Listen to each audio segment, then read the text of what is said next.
গল্পকরণে আপনারা শুনছেন Henry rider হ্যাগার্ডের লেখা গল্প হার্ট অব দ্য ওয়ার্ল্ড। আজকে ৫০তম পর্ব। এই মহিলা এখানে এলো কিভাবে মায়া? গম্ভীর কণ্ঠে জানতে চাইলেন তিনি। বোঝা গেল কয়েক মুহূর্ত আগে ঘটনার কিছুই দেখেননি। কি চায় সে? কিভাবে এলো জানি না, হাঁপাতে হাঁপাতে বলল মায়া। চাকরানীরা তখন চলে গেছে, আমি শুয়ে পড়ার প্রস্তুতি নিচ্ছিলাম। আয়নার সামনে দাঁড়িয়ে চুল আঁচড়াচ্ছে, হঠাৎ দেখি আমার পেছনে দাঁড়িয়ে আছে নাহুয়া, হাতে বিশাল এক ছুরি। খুনি দৃষ্টিতে তাকাচ্ছে এদিকে সেদিকে। দোলনার উপর চোখ পড়া মাত্র ছুরি উঁচিয়ে ছুটে এলো। তখন ওকে জাপটে ধরলাম আমি, কিন্তু কুলিয়ে উঠতে পারছিলাম না। ওর গায়ে অনেক শক্তি। আমি জড়িয়ে ধরে থাকার পরও একটু একটু করে এগিয়ে যাচ্ছিল দোলনার দিকে। তখন সাহায্যের জন্য গলা ফাটিয়ে চেঁচাতে শুরু করি। বন্ধু ইগনাসিও ছুটে এসে ধাক্কা দিয়ে সরিয়ে দেয় নাহুয়াকে। রক্তে লাল হয়ে গেছেন সিনিয়র, কিন্তু নিজেকে সংযত রেখেছেন এখনো।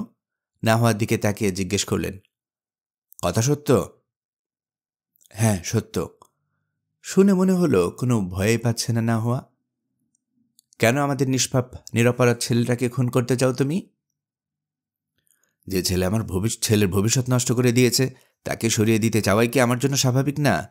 যে ছেলের মা আমার জীবন নরক বানিয়ে দিয়েছে সে মেয়ের জীবন নরক বানিয়ে দেয়াই কি আমার কর্তব্য না? তোমার ছেলের ভবিষ্যৎ নষ্ট করে দিয়েছে মানে কি? ন্যাকা সেজো না, সাদা শয়তান কোথাকার। ধমক দিয়ে উঠল নাহুয়া। খবর জোগাড় করার অনেক উপায় আছে আমার।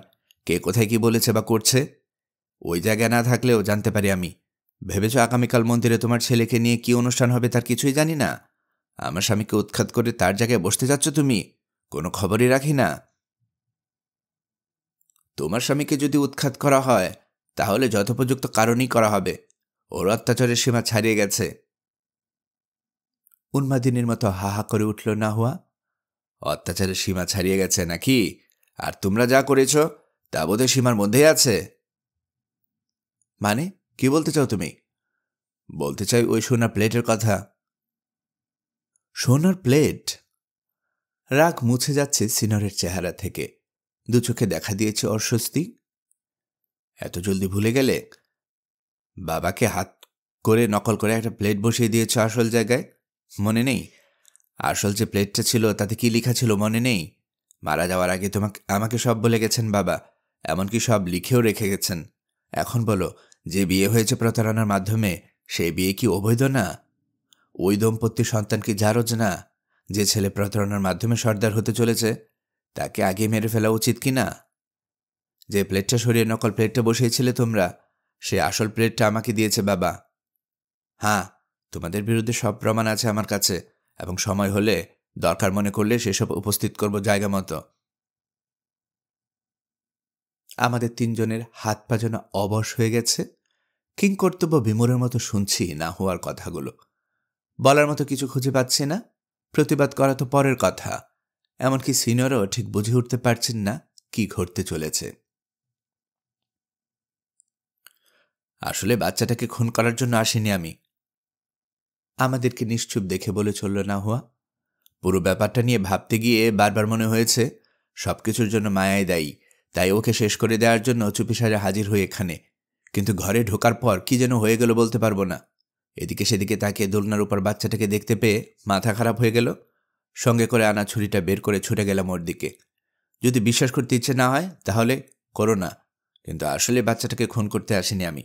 তবে হ্যাঁ, নিশ্চিত থাকো তোমাদের দিন ফুরিয়েছে। তোমাদের কীর্তিকলাপের কথা ফাঁস করে দেব আমি।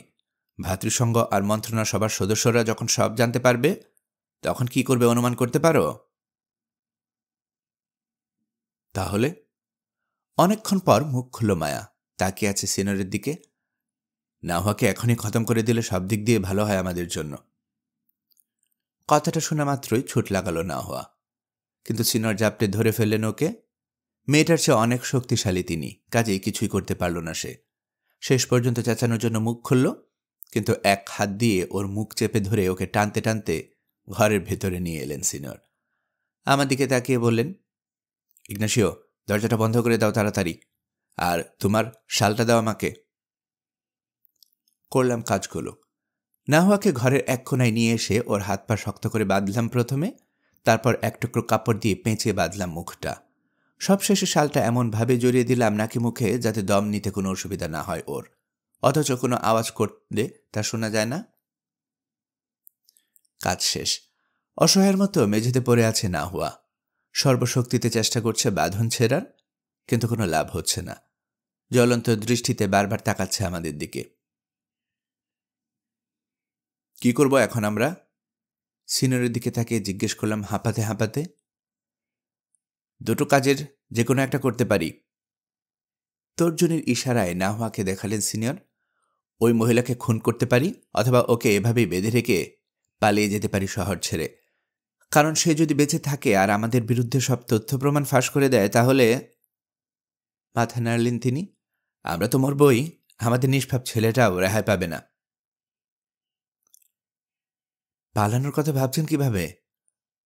আশ্চর্য হয়ে বলল মায়া। মাত্র 18 দিন হলো বাচ্চাটা হয়েছে আমার, এখনো সুস্থ হইনি আমি। তাছাড়া এতটুকু একটা বাচ্চাকে নিয়ে কিভাবে পালাবো? যাবই বা কোথায়? না হয় ধরলাম রথ পাড়ি দিয়ে হাজির হতে পারবো ও পারে, কিন্তু তারপর আবার পার হতে হবে তুষারে ঢাকা পর্বত, পানি শূন্য মরুভূমি। হয় মরব, নয়তো হারিয়ে যাব শেষ পর্যন্ত। তার মানে নাহুয়াকে মরতেই হবে, বললেন সিনিয়র। কিন্তু একটা মানুষকে ঠান্ডা মাথায় খুন করা অনেক কঠিন কাজ। তাই আমি বললাম, আচ্ছা, নাহুয়ার সঙ্গে যদি একটা চুক্তি করি তাহলে কেমন হয়? কিসের চুক্তি? ভ্রু কুঁচকে আমার দিকে তাকালো মায়া। ওকে জানে মারব না, আমরা মুক্তি দেব, বিনিময়ে সে দেবতাদের নামে শপথ করবে আমাদের বিরুদ্ধে কাউকে কিছু বলবে না। শপথ? তাও আবার নাহুয়া? করুণ হাসি হাসল মায়া।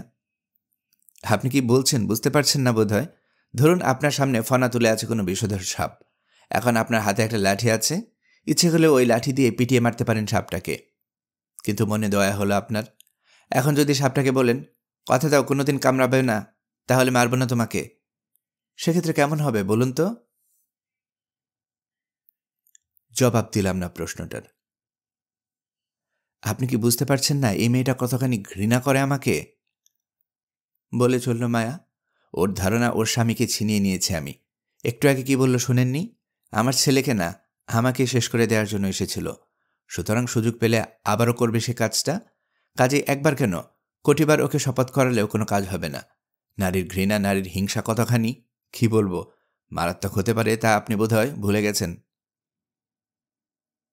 এবারও চুপ করে থাকলাম। মায়া বলতে লাগল, কাজের কথায় আসি। আপাতত পালাতে পারবো না আমরা। কাজে আমাদের সিদ্ধান্ত নিতে হবে কে মরবে, নাহুয়া নাকি আমরা। নাহুয়া কি মরতে হবে, বিষণ্ণ কণ্ঠে বললেন সিনিয়র। এবং স্ত্রী সন্তানের খাতিরে কাজটা করতে হবে আমাকেই। আফসোস, যদি জন্ম না হতো আমার, তাহলে কোনোদিন এত জঘন্য একটা পরিস্থিতির মুখোমুখি হতে হতো না।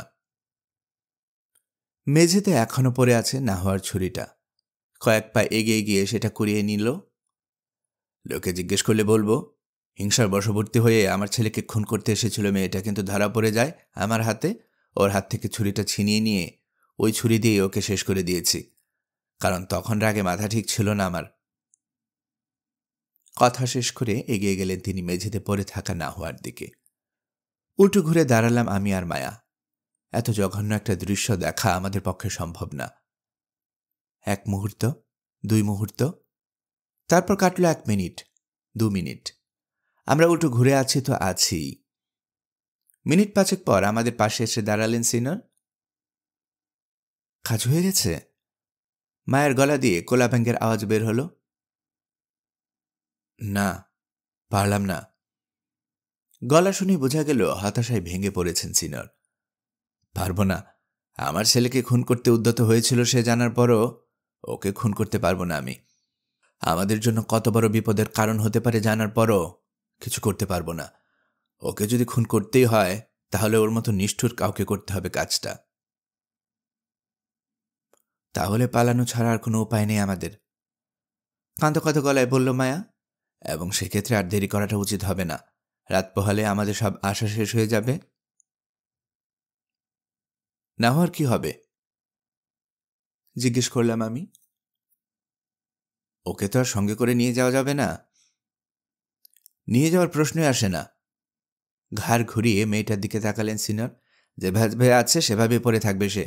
যদি কপালে থাকে না খেতে পেয়ে মরবে, আর যদি ভাগ্য ভালো হয় তাহলে কেউ না কেউ উদ্ধার করবে ওকে।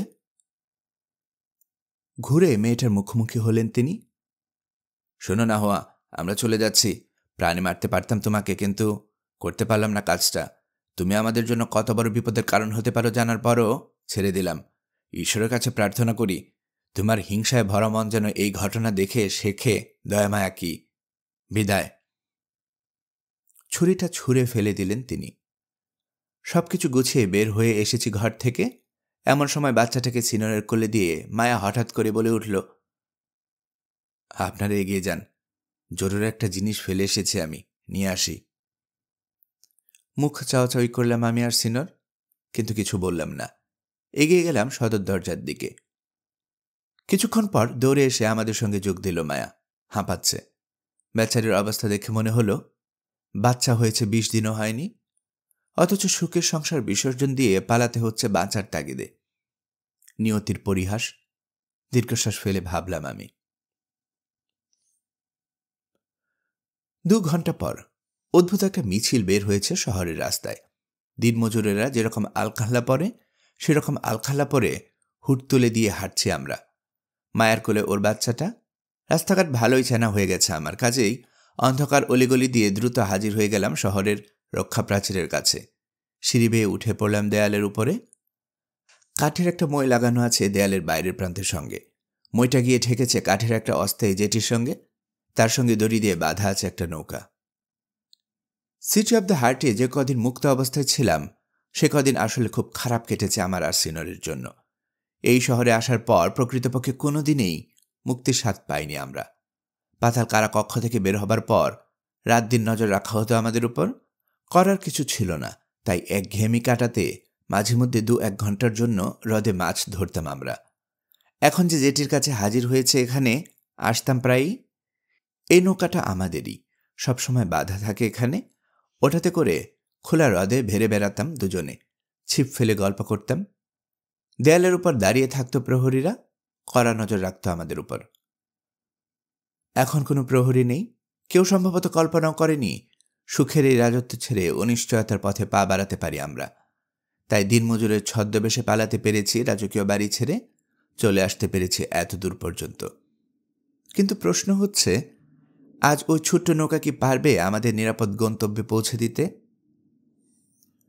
মই বেয়ে জেটিতে নামলাম আমরা। তারপর উঠলাম নৌকায়। ছোট্ট একটা পাল আছে, সেটা খাটিয়ে দিলাম। তারা দেখে দিক নির্ণয় করে বৈঠা বাইতে শুরু করলাম আমি। পাড়ে গ্রামগুলোর দিকে এগোচ্ছি। ভাবতে আশ্চর্য লাগে, সিটি অব দ্য হার্টে পা দেবার পর এই 1 বছরে একবারের জন্য যাওয়া হয়নি ওখানে। বাতাস আমাদের অনুকূলে। নৌকা ছোট হলেও দ্রুত এগোচ্ছে আমরা। ভোরের আলো আকাশে ফুটে ওঠার আগেই তীরের কাছাকাছি চলে এলাম। প্রথম গ্রামটা আমাদের থেকে বড়জোর 1 মাইল দূরে আছে, কিন্তু ওখানে নামা যাবে না, কারণ এই লোকগুলোর কেউই না কেউ নিয়মিত মাছ সরবরাহ করে শহরে। আমাদের চিনে ফেলতে পারে ওরা, তখন বিপদ হবে। কাজে এগিয়ে গেলাম আরও 3 ফার্লংয়ের মতো। ওখানে তীরের কাছে ঘন হয়ে জন্মে আছে কিছু মেটে তাল গাছ। ওগুলোর আড়ালে ঢুকে পড়লাম, লোকালাম ভালো মতো। আশপাশটা দেখে নিলেন সিনিয়র। জানালেন এখনও ঘুম থেকে জাগেনি কোনো গ্রামবাসী। আসলে এই জায়গাটা প্রথম গ্রামের পেছনে পড়েছে। এখান থেকে শুরু হয়েছে ঘন একটা জঙ্গল। এর ভেতর দিয়ে এগোতে পারবো আমরা, কিন্তু কষ্ট হবে। তবে লাভও আছে, কারো চোখে পড়া যাওয়ার সম্ভাবনা থাকবে না। শুরু হলো আমাদের যাত্রা।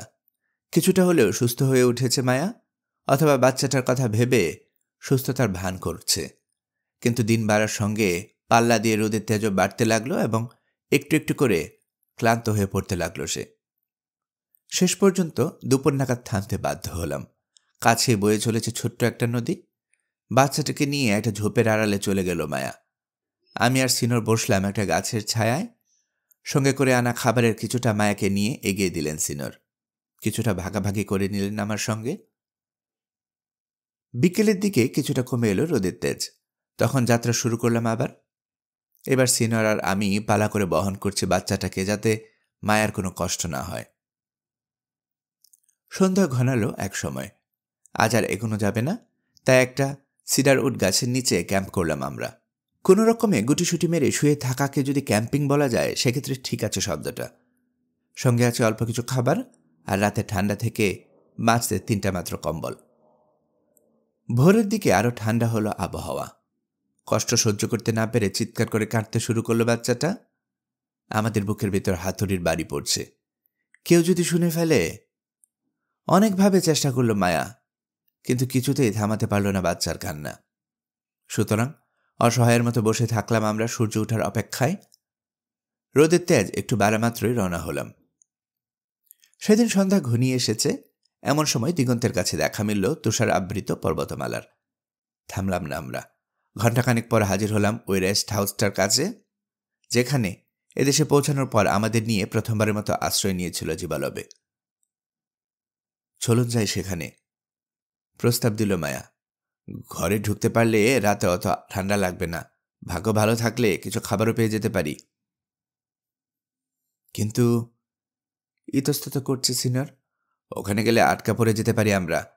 আমাদের এখন যত তাড়াতাড়ি সম্ভব এই দেশ ছেড়ে চলে যাওয়া উচিত পর্বতমালার কাছাকাছি, বিশেষ সেই জায়গায় যেখান দিয়ে আমাদেরকে চোখ বেঁধে নিয়ে এসেছিলে তুমি। বুঝলাম, কিন্তু আজকেও যদি খোলা জায়গায় রাত কাটায় আমরা, ঠান্ডা লেগে খারাপ কিছু হয়ে যেতে পারে বাচ্চাটার। যে মেয়ে আপনার ছেলেকে খুন করতে এসেছিল তাকে হত্যা করতে পারেননি আপনি। এখন কি এমন কোনো সিদ্ধান্ত নেবেন যাতে মারা পড়বে বাচ্চাটা? কথাটা শুনে চোখ ছলছল করে উঠল সিনিয়রের। নিচু গলায় বলল, ঠিক আছে, চলো তাহলে। গেলাম আমরা ওই রেস্ট হাউসে। দরজা খুলে আছে। পাল্লা ঠেলে ঢুকে পড়লাম ভেতরে। ফায়ার প্লেসে আগুন জ্বলছে। সেই লোকটা তার স্ত্রীকে নিয়ে বসে আছে আগুনের পাশে, গল্প করছে। আমাদের উপস্থিতি টের পেয়ে লাফিয়ে উঠে দাঁড়ালো সে। কে? জানতে চাইল চেঁচিয়ে। পর মুহূর্তে চিনতে পারল মায়াকে, কারণ হুট সরিয়ে দিয়েছে মেয়েটা। তখন লোকটা আবার বলল, ক্ষমা করবেন লেডি, আপনাকে চিনতে পারিনি আমি। চিনতে না পারলে ভালো হতো, গম্ভীর গলায় বলল মায়া। আপনাদের জিজ্ঞেস করবে কি করবে না ভাবতে ভাবতে শেষ পর্যন্ত জিজ্ঞেস করেই ফেলল লোকটা। এ অবস্থা হলো কিভাবে? স্বীকার করতে বেরিয়েছিলাম, পথ হারিয়ে না খেয়ে মরার মতো অবস্থা হয়েছে। তোমার ঘরে নিশ্চয় খাবার মতো কিছু আছে? সঙ্গে সঙ্গে মাথা ঝাঁকালো লোকটা। বউকে নিয়ে বলতে গেলে ছুটোছুটি শুরু করে দিল। যত দ্রুত সম্ভব কিছু খাবার হাজির করলো আমাদের সামনে। গোগ্রাসে গিলছি। এমন সময় বউকে বলল, এরা মনে হয় আজ রাতে থাকবে না আমাদের সঙ্গে, বিছানা প্রস্তুত করো। আর দেরি করল না মেয়েটা। পর্দা সরিয়ে ঢুকে গেল ভেতরে। খুব কাহিল লাগছে, তাই কথা বাড়ালাম না আমরা। তাছাড়া যত কথা বলবো বিপদের সম্ভাবনা তত বেশি। তবে ঘুমাতে যাওয়ার আগে লোকটাকে বলল মায়া, একটু খেয়াল রেখো, অচেনা কাউকে যদি দেখো আসতে এদিকে জানিয়ে দিও আমাকে, মনে থাকবে? মাথা ঝাঁকালো লোকটা। ভোরের কিছু আগে আমাদেরকে ঘুম থেকে ডেকে তুলল সে। জানালো প্রায় 50 জন লোক এগিয়ে আসছে এদিকে। বুঝলাম আমাদের খেল খতম। সিনিয়রকে বললাম, 3টা কাজে যে কোনো একটা করা যায় এখন, পালানো, লড়াই করা অথবা আত্মসমর্পণ করা। পালানোর সময় নেই, বললেন সিনিয়র। আর আত্মসমর্পণ করা মানে মরা, কাজে লড়াই করতে হবে। যতজনকে পারি সঙ্গে নিয়ে মরতে চাই। 2টো ধনুক আর কয়েকটা তীর ছাড়া আমাদের কাছে কিছু নেই। আমাদের কাছ থেকে আগ্নেয়াস্ত্র কেড়ে নেওয়া হয়েছে এবং সেগুলো উদ্ধার করতে পারিনি আমরা। সঙ্গে করে আনা তো পরের কথা। এখন আপনি বলুন, কিভাবে লড়বেন এতগুলো লোকের বিরুদ্ধে? না, কম্পিত কণ্ঠে বলল মায়া, আমরা পালাবও না, লড়বও না, আত্মসমর্পণ করব। তাতে বরং বাঁচার একটা সুযোগ পেতে পারি, অবশ্য ভাগ্য যদি সেরকম কিছু লেখা থাকে। কাজেই রেস্ট হাউসের জানালার পাশে দাঁড়িয়ে অপেক্ষা করতে লাগলাম আমরা। সূর্য উঠছে, একটু একটু করে রোদ ছড়িয়ে পড়ছে ঘোলাটে আকাশে। 50 না, আমার মনে হয় 100-এরও বেশি লোক ঘেরাও করে ফেলেছে বাড়িটা। আলাদা করে চিনতে পারছি টিকাল আর ডিমাসকে। চলুন, লুকিয়ে থেকে লাভ হবে না কোনো, বলল মায়া। গিয়ে মুখোমুখি হই নিয়তের, তাছাড়া আমরা দেরি করলে এ বেচারা। আশ্রয়দাতার লোকটাকে ইঙ্গিতে দেখালো সে। আর ওর বউয়ের বিপদ হতে পারে, টিকাল হয়তো ধরে নেবে আমাদের সঙ্গে হাত মিলিয়েছে এরা। বাচ্চাটাকে কোলে তুলে নিল সে, এগিয়ে গিয়ে দরজা খুলে দাঁড়ালো উঠানে। ওর পেছনে পেছনে বাইরে এসে দাঁড়ালাম আমি আর সিনর। নীরবে কাটল কয়েকটা মুহূর্ত। তারপর হঠাৎ করে জানতে চাইল মায়া, এত সৈন্য নিয়ে আমাকে ধরার জন্য এত দূরে এসেছ টিকাল? তোমাকে ছাড়া আর কাকে? অতিরিক্ত মদ্যপানের কারণে চোখ লাল হয়ে আছে টিকালের। না হওয়া তাহলে সব বলে দিয়েছে? বাঁকা হাসি হাসল টিকাল। এত ঝামেলা করতে চায়নি সে। তোমরা পালিয়ে গেছো জানার পর আমাকে মানা করলো তোমাদের পিছু ধাওয়া করতে, কিন্তু বিয়ের পর থেকে ওর কোনো কথা শুনিনি কোনোদিন, শুনবও না। ডিমাসের দিকে তাকালো মায়া। কি অপরাধে আমাদের ধাওয়া করে গ্রেফতার করলেন আপনারা জানতে পারি আমি? লেডি, আপনাকে আসলে এই নামে ডাকা উচিত কিনা জানি না, কারণ আপনি আর আপনার ক্রুচক্রী বন্ধুরা মিলে আমার সব সম্মান ধুলোয় মিশিয়ে দিয়েছেন।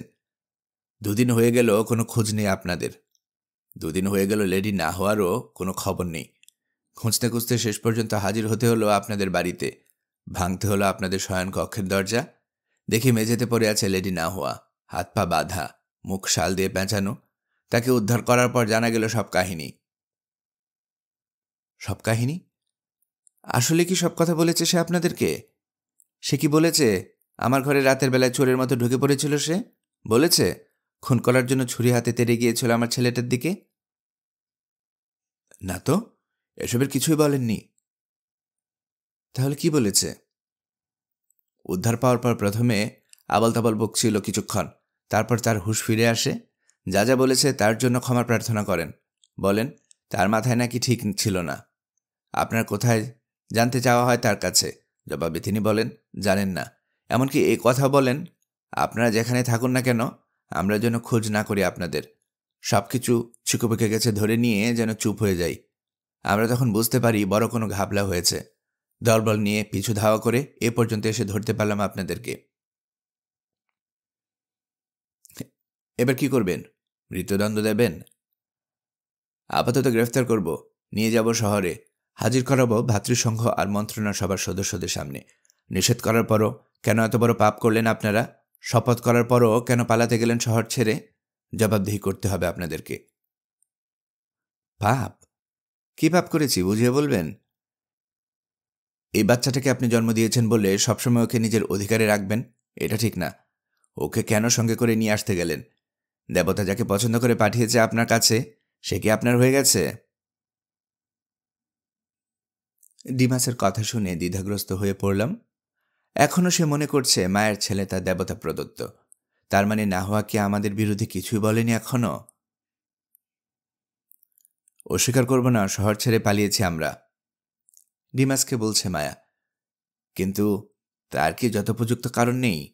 যে শহরে আমাদের জীবনের কোনো নিরাপত্তা নেই, সে শহরে কেন থাকব? বিয়ের রাতে হামলা হলো আমার স্বামীর উপর। আজ পর্যন্ত কি হামলাকারীকে খুঁজে বের করতে পেরেছেন? খুঁজে বের করার কোনো উদ্যোগ কি গ্রহণ করেছেন আদৌ? আমার ছেলেটার উপর ছুরি হাতে ঝাঁপিয়ে পড়ল না হওয়া। আপনাদের পাহারাদাররা কোথায় ছিল তখন? মহামান্য ডিমাস, প্রতিজ্ঞা ভঙ্গ করার অভিযোগ আপনি আমাদের উপর করবেন না দয়া করে, বরং হামলা করব আপনার উপর। আমাদের নিরাপত্তার প্রতিশ্রুতি দিয়েছিলেন আপনি। কোথায় সেই নিরাপত্তা? যেদিন বিচার হবে আপনাদের সেদিন এসব কথা জিজ্ঞেস করবেন। আশা করি উপযুক্ত জবাব পাবেন। হ্যাঁ, আর একটা কথা, না হওয়া যদি সত্যি হামলা করে থাকে আপনার ছেলের উপর, তাহলে অবশ্যই বিচার করা হবে ওর। এবার আর দেরি না করে চলুন, আমাদের সঙ্গে যাবেন। যাব মহামান্য ডিমাস, কিন্তু একটা কথা, দয়া করে টিকালকে আমার কাছ থেকে দূরে রাখবেন। ওকে দেখলে ঘৃণায় রিরি করতে থাকে আমার শরীর। সবসময় মনে হয় আমার স্বামী আর সন্তানকে খুন করার পরিকল্পনা করছে সে। ওর প্রেমের প্রস্তাব শুনলে লজ্জায় আমার চোখে পানি চলে আসে। ঠিক আছে লেডি মায়া, আপনার স্বামী আর আপনার স্বামীর বন্ধুর পাশেই থাকবে। আর আপনার ছেলেকে আপনার কাছ থেকে আলাদা করার প্রশ্নই আসে না। আপনার জন্য পালকির ব্যবস্থা করার আদেশ দিচ্ছি আমি। আপনাদেরকে ঘিরে রাখবে একদল সৈন্য। কড়া নজর রাখবে যাতে কেউ বিরক্ত করতে না পারে আপনাদেরকে।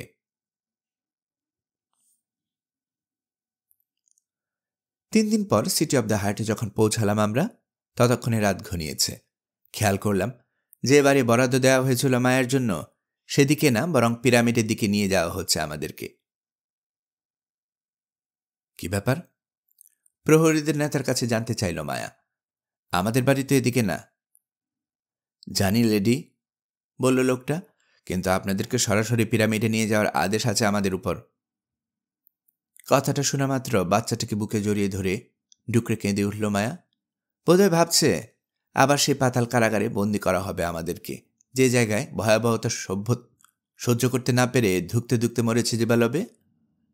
হ্যাঁ, সত্যি আবার আমাদেরকে বন্দি করা হলো সেই কারাগারে। রাতের খাবার দিয়ে গেল প্রহরীরা, তারপর ঝনঝন শব্দে বন্ধ হয়ে গেল তামার দরজাটা। এক ঘরে জায়গা হবে না সিনর আর মায়ার, তাই আলাদা আলাদা 3টা ঘরে গিয়ে ঢুকলাম আমরা। আমার মনে হয় না এত দুর্বিষহ কোনো রাত কাটিয়েছি আমরা কখনো। ঘুম পালিয়েছে 2 চোখ থেকে, চোখের উপর শুয়ে এপাশ ওপাশ করছে বারবার। আগামীকাল কি হবে আমাদের সে চিন্তায় কুরে কুরে খাচ্ছে আমাকে। ভাতৃসংঘ আর মন্ত্রণা সবার সদস্যদের সামনে অপরাধী হিসেবে দাঁড়াতে হবে আমাদেরকে, এবং তখন আমাদের বিরুদ্ধে যা যা প্রমাণ আছে না হওয়ার কাছে সব উপস্থাপন করবে সে। মনে পড়ে যাচ্ছে ভয়ঙ্কর ওই কুয়াটার কথা, যেন শুনতে পাচ্ছি অনেক নিচ থেকে ভেসে আসা পানির শব্দ। মরতে ভয় পাই না আমি। যা আমার সারা জীবনের স্বপ্ন ছিল, মেক্সিকোর স্বাধীনতা, তা অর্জিত হয়নি এবং হওয়ার সম্ভাবনাও নেই। সুতরাং বেঁচে থাকার কোনো মানে আছে বলে মনে হয় না। তারপর খারাপ লাগছে। যে মানুষটা একদিন আমার জীবন বাঁচিয়েছিল, যাকে পরম বন্ধু হিসেবে গ্রহণ করেছি, সে সিনিয়র স্টিকল্যান্ড আবেগের বশবর্তী হয়ে এমন একটা কাজ করে বসলেন যে আমার সব আশা আকাঙ্ক্ষা ধুলোয় মিশে গেল। দোষ অবশ্য আমারও কম না। জীবালবের কথা বিশ্বাস করে হাজির হলাম অদ্ভুত এই শহরে, নিজেও ফাঁদে আটকা পড়লাম, সিনরও বন্দী হয়ে গেলেন। কে জানে, এসবই হয়তো নিয়তি নির্ধারিত। আমাদের কপালে এরকম পরিণতি লেখা ছিল বলেই আজ এত ভুগতে হচ্ছে। পরদিন সকালে, অনুমানের উপর ভিত্তি করে বলছি, পাতাল কারাগারে থাকলে বাইরে দিন না রাত বোঝা যায় না। মাত্র নাস্তা শেষ করেছে এমন সময় ঝনঝন শব্দে খুলে গেল তামার দরজা। কয়েকজন পুরোহিতকে সঙ্গে নিয়ে আমাদের সঙ্গে দেখা করতে এসেছে ডিমাস। ওদেরকে এক কোণায় দাঁড়াতে বলে আমাদের সঙ্গে কথা বলার জন্য এগিয়ে এলো সে। মায়াকে বাও করে বলল, আপনাদেরকে আবার এখানে বন্দি করতে হলো বলে আমি আসলে দুঃখিত, কিন্তু আমার কোনো উপায় ছিল না। ভাতৃসংঘ বা মন্ত্রণা সভায় আমার মতামতের দাম আছে, কিন্তু ওরা সবসময় আমার সব পরামর্শ মেনে নেয় না। যেমন আপনাদের বেলায় বলেছিলাম গৃহবন্দী করার কথা, কিন্তু ওরা শোনেননি। আপনার বাচ্চাটার কথা বললাম, তবু সিদ্ধান্তে অটল থাকলো। বলল বাইরে থাকলে নাকি বাচ্চাটার ক্ষতি হতে পারে। ক্ষতি হতে পারে? দেখে মনে হচ্ছে মায়া যেন বুঝতে পারছে না হাসবে না কাঁদবে। তার মানে এখানে মাটির এত নিচের এই কারাগারে কি পরম সুখে আছে আমার ছেলেটা? আস্তে আস্তে দুর্বল হয়ে যাচ্ছে সে, এবং এই অবস্থা চলতে থাকলে আমার মনে হয় সপ্তাহখানেকের ভিতরে মারা পড়বে। ঘাবড়াবেন না লেডি, আপনাদেরকে বেশি দিনের জন্য বন্দি করে রাখবে না এখানে। আজ রাতে পানি বাড়তে শুরু করবে হ্রদে। আজ রাতে আপনাদেরকে নিয়ে যাওয়া হবে মন্দিরে। ভাতৃসংঘ আর মন্ত্রণা সভার সদস্যদের উপস্থিতিতে আজ বিচার হবে আপনাদের। কি অভিযোগ উত্থাপিত হবে আমাদের বিরুদ্ধে? নিষেধ করে দেওয়ার পরও শহর ছেড়ে পালানোর অভিযোগ। অন্য কিছু না? না, যতদূর শুনেছি শুধু এটাই। কিন্তু বারবার এই কথা জিজ্ঞেস করছেন কেন? কোনো সমস্যা হয়েছে? মাথা নাড়ল মায়া। পালানোর অভিযোগ সন্দেহাতীতভাবে প্রমাণিত হবে। সেক্ষেত্রে কী শাস্তি হতে পারে আমাদের? জানি না, তবে এটা জানি আপনাদের সঙ্গে কেউ খারাপ ব্যবহার বা অন্যায় আচরণ করতে চায় না। তবে লেডি নাহওয়ার বিরুদ্ধে যে অভিযোগ করেছেন আপনারা, তা যদি প্রমাণ করতে পারেন তাহলে যতদূর মনে হয় অভিযোগ থেকে অব্যাহতি দেওয়া হবে আপনাদেরকে। আর যদি প্রমাণ করতে না পারি, তাহলে আর কি, আপনাদের বিরুদ্ধে কঠোর সিদ্ধান্ত নিতে বাধ্য হবে বিচারকেরা। হয়তো, আমি নিশ্চিত না, অনুমানের বলছি, আপনাদের মর্যাদার কথা বিবেচনা করে এবং আপনার শিশুপুত্রের গুরুত্বের কথা মাথায় রেখে আপনাকে মৃত্যুদণ্ড দেবে না, কিন্তু ওই 2 ভিনদেশীকে। থেমে গেল ডিমাস, করুণার দৃষ্টিতে তাকালো আমাদের দিকে, তারপর বলে চলল, আমার পক্ষে যতদূর সম্ভব চেষ্টা করব। বলবো এদের দুজনকে পৃথিবী থেকে তাড়িয়ে না দিয়ে আমাদের দেশে তাড়িয়ে দেয়া হোক। যেখান থেকে এসেছিল তারা সেখানেই ফিরে যাক। কিন্তু এদের একজন আমার স্বামী মহামান্য রিমাস। মাথা ঝাঁকালো রিমাস। শহর থেকে পালানোর আগে কথাটা ভাবা উচিত ছিল তার। আতঙ্কে চোখ বড় বড় হয়ে গেল মায়ার। কি বলছেন আপনি এসব? বাধ্য হয়ে বলছি, কারণ আমি দেশের সর্দার না। আমার একক সিদ্ধান্তে ভ্রাতৃসংঘ বা মন্ত্রণা সভা চলে না। আমি যদি আপনাদের জন্য কিছু করতে না পারি তাহলে আমাকে ক্ষমা করবেন দয়া করে। তাছাড়া যে শিশুপুত্রের আগমনের অপেক্ষায় অধীর ছিল সবাই, সে এসে গেছে। কাজেই আপনার স্বামীর আর দরকার আছে বলে মনে হয় না। আপনার মাথা কি খারাপ হয়ে গেছে? চিৎকার করে উঠল মায়া। আপনারা কি আমার কাছ থেকে আলাদা করতে চান আমার স্বামীকে? কান খুলে শুনে রাখুন, আমার স্বামীর কোনো প্রয়োজন যদি না থাকে আপনাদের কাছে, তাহলে আপনাদেরও কোনো প্রয়োজন থাকবে না আমার কাছে। অনেক আগে এদেশ ছেড়ে, কাপুরুষ দেশবাসীদের ছেড়ে দূরে কোথাও চলে যেতে চেয়েছিলাম। আপনারাই পায়ে শিকল পরিয়ে আটকে রেখেছেন। এখানে জীবনের কোনো নিশ্চয়তা নেই। অচেনা কারো দিকে তাকালে মনে হয় জম হাজির হয়েছে মানুষের ছদ্মবেশে। এই দেশের কাছ থেকে, দেশবাসীর কাছ থেকে চাওয়া পাওয়ার কিছুই নেই আমার। দোহাই লাগে, আমাকে শুধু মুক্তি দিন আপনারা। আবারও মাথা ঝাঁকালো ডিমাস। কিন্তু লেডি, দেশবাসী আপনার কাছ থেকে আপনার ছেলেটাকে চায়। ওদের এই দাবি প্রত্যাখ্যান করবেন কিভাবে? ধরুন, বুঝিয়ে শুনিয়ে, দরকার হলে হাতে পায়ে ধরে বিচারকদের মন ভুলিয়ে দিলাম। আপনাদেরকে যেতে দিলাম আপনার স্বামীর সঙ্গে। সেক্ষেত্রে আপনার ছেলেটাকে রেখে যেতে হবে আমাদের কাছে, কারণ সে আমাদের জন্য দেবতা প্রদত্ত উপহার, বলতে পারেন অবতার। চেহারা কালো হয়ে গেল মায়ার। ছলছল করছে দুই চোখ। মনে হচ্ছে এই কদিনে ওর বয়স যেন বেড়ে গেছে কয়েক বছর। কোথায় ওর সৌন্দর্য, কোথায় সেই কমনীয়তা? সব যেন উবে গেছে কর্পূরের মতো। মেয়েটা যেন ভয়, আতঙ্ক আর অনিশ্চয়তার প্রতিমূর্তি এখন। লম্বা করে দম নিল সে। ডিমাসের চোখে চোখ রাখল, শান্ত গলায় বলল, মহামান্য ডিমাস, যারা আপনাকে পাঠিয়েছে তাদের কাছে গিয়ে বলুন, লেডি অব দ্য হার্ট মায়া বলেছে, আমার ছেলে অবতার বা শয়তান যাই হোক না কেন, সে আমার ছেলে। সে আমার রক্ত, আমার মাংস, এবং আমার স্বামী আমার আত্মা। আত্মা, রক্ত আর মাংস ছাড়া একটা মানুষ যেমন বেঁচে থাকতে পারে না, এই দুজনকে ছাড়া আমিও বেঁচে থাকতে পারবো না। তারপরে যদি জীবন মৃত্যুর মাঝামাঝি দাঁড়িয়ে বেছে নিতে বলা হয় আমাকে, তাহলে দুজনের মধ্যে স্বামীকে বেছে নেব আমি। কারণ ভবিষ্যতে আবারও মা হতে পারবো হয়তো, কিন্তু যাকে মন দিয়েছি সেই মানুষটাকে আর কখনো পাবো না এই জীবনে। কয়েক ঘন্টা পরে আবারও খুলে গেল তামার দরজাটা। 5 জন দেহরক্ষী নিয়ে আবার ঢুকলো টিকাল। রক্ষীদেরকে সিঁড়ির কাছে দাঁড় করিয়ে রেখে এগিয়ে এলো আমাদের দিকে। আবার কি চাও? ক্ষণক্ষণে গলায় জিজ্ঞেস করলো মায়া। এই পাতাল কারাগারেও কি শান্তিতে থাকতে দিতে চাও না আমাকে? মানুষ এত জঘন্য হতে পারে তোমাকে না দেখলে বিশ্বাসই করতাম না আমি।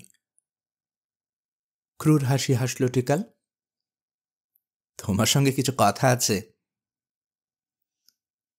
আর ঘন্টা 2 পর হয়তো মৃত্যুদণ্ড ঘোষণা করা হবে আমাদের, বলল মায়া। কাজে কি কথা বলা থাকতে পারে তোমার? তাছাড়া তোমার কথা শোনার মতো মানসিকতা আমার এখন আর নেই। না শুনলে পস্তাতে হতে পারে। সতর্ক হয়ে উঠলাম আমরা 3 জন। মায়া বলল, ঠিক আছে, শুনবো তোমার কথা, কিন্তু একা না। যদি কিছু বলতে চাও, আমার স্বামী আর বন্ধু ইগনাসিওর সামনেই বলতে হবে। রাজি না থাকলে চলে যেতে পারো। যে মানুষটা ইচ্ছা করলে তোমাদের 3 জনের জীবনই বাঁচাতে পারে, তার সঙ্গে কি খারাপ ব্যবহার করছো না মায়া? তোমার সঙ্গে এর চেয়ে ভালো ব্যবহার করা আমার পক্ষে সম্ভব না, দুঃখিত। কাঁধ ঝাঁকালো টিকাল। ঠিক আছে, আগেও তোমার দুর্ব্যবহার সহ্য করেছি, আরও একবার করলাম। এবার শোনো, শয়তান মাটায়ের সঙ্গে হাত মিলিয়ে তোমরা কি কি করেছো তার সব আমি জানি। ধক করে উঠল বুকের ভিতরে। মনে হলো দম বন্ধ হয়ে গেছে। টিকালের সব জেনে যাওয়া মানে হলো আমাদের বাঁচার আর কোনো সম্ভাবনা নেই। না হওয়া সব বলে দিয়েছে আমার কাছে। আমাদের চেহারা কালো হয়ে গেছে খেয়াল করে বাঁকা হাসি হেসে বলল, চলল টিকাল। হ্যাঁ, আমি জানি শয়তান মাঠায় সহায়তায় মন্দিরে ঢুকে কি জঘন্য অপকর্ম করেছ তোমরা 3 জনে। যেমন কর্ম তেমন ফল। দেবতার অভিশাপ কিভাবে শেষ করে দিয়েছে মাঠাইকে মনে করে দেখো। এবার তোমাদের পালা। তবে যদি আমার কথা শুনো, তোমাদেরকে বাঁচানোর শেষ চেষ্টা করে দেখতে পারি।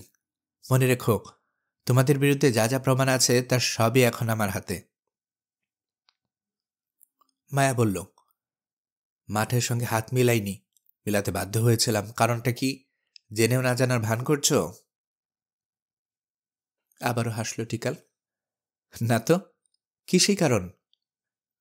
নিজেদের জীবন বাঁচাতে কাজটা করতে হয়েছিল আমাদেরকে, কারণ তা না হলে দেশদ্রোহী হিসেবে বিচার হতো, আমার মৃত্যুদণ্ড দেওয়া হতো, তারপর অনুপ্রবেশকারী হিসেবে ফাঁসিতে ঝুলানো হতো ওই দুই ভিনদেশীকে। তাই নাকি? নাক সিটখালো টিকাল। না, এত কথা আমি জানি না, জানতেও চাই না, পরোয়া করি না। মনে রেখো, আজ রাতে যদি তোমাদের এই অনাচারের কথা ফাঁস হয়ে যায় বিচারকদের সামনে, যত সাফাই গাও না কেন, কোনো লাভ হবে না। কারণ মৃত্যুদণ্ড বা ফাঁসির যে কথাটা বললে তা আমি নিজেই বিশ্বাস করি না। আবার বিশ্বাস? সাদা চামড়ার এই ভিনদেশী লোকটাকে দেখে তোমার মাথা খারাপ হয়ে গিয়েছিল, এবং এখনো খারাপ হয়ে আছে। এই কুত্তাটাকে বিয়ে করার জন্যই মাটাইয়ের সঙ্গে হাত মিলিয়েছিলে তুমি। কেউ বিশ্বাস না করলে তাকে জোর করে বিশ্বাস করানো যায় না। আচ্ছা বাদ দাও, মহাপাপ করেছ, মহাশাস্তি অপেক্ষা করছে তোমাদের, বিশেষ করে তোমার জন্য। ভাবে ভঙ্গিতে মনে হয় এই দুই ভিনদেশী নাস্তিক, কাজেই ওদের কি হবে তা শুধু দেবতাই বলতে পারেন। মায়া, যদি মহাশাস্তি থেকে বাঁচতে চাও, আমার কথা মতো কাজ করো। কি কাজ? টিকাল সব জেনে গেছে, কাজে আমাদের বাঁচার আর কোনো উপায় নেই, বুঝতে পারছে মায়া। রক্ত সরে গেছে বেচারির চেহারা থেকে। এই শহরে তোমার মহাপাপের কথা এখনো পর্যন্ত জানে মাত্র দুজন, আমি আর না হওয়া। হাত পা মুখ বাঁধা অবস্থায় ওকে উদ্ধার করি আমি। তখন আবল তাবল ভাবে কি বকছিল সেই জানে।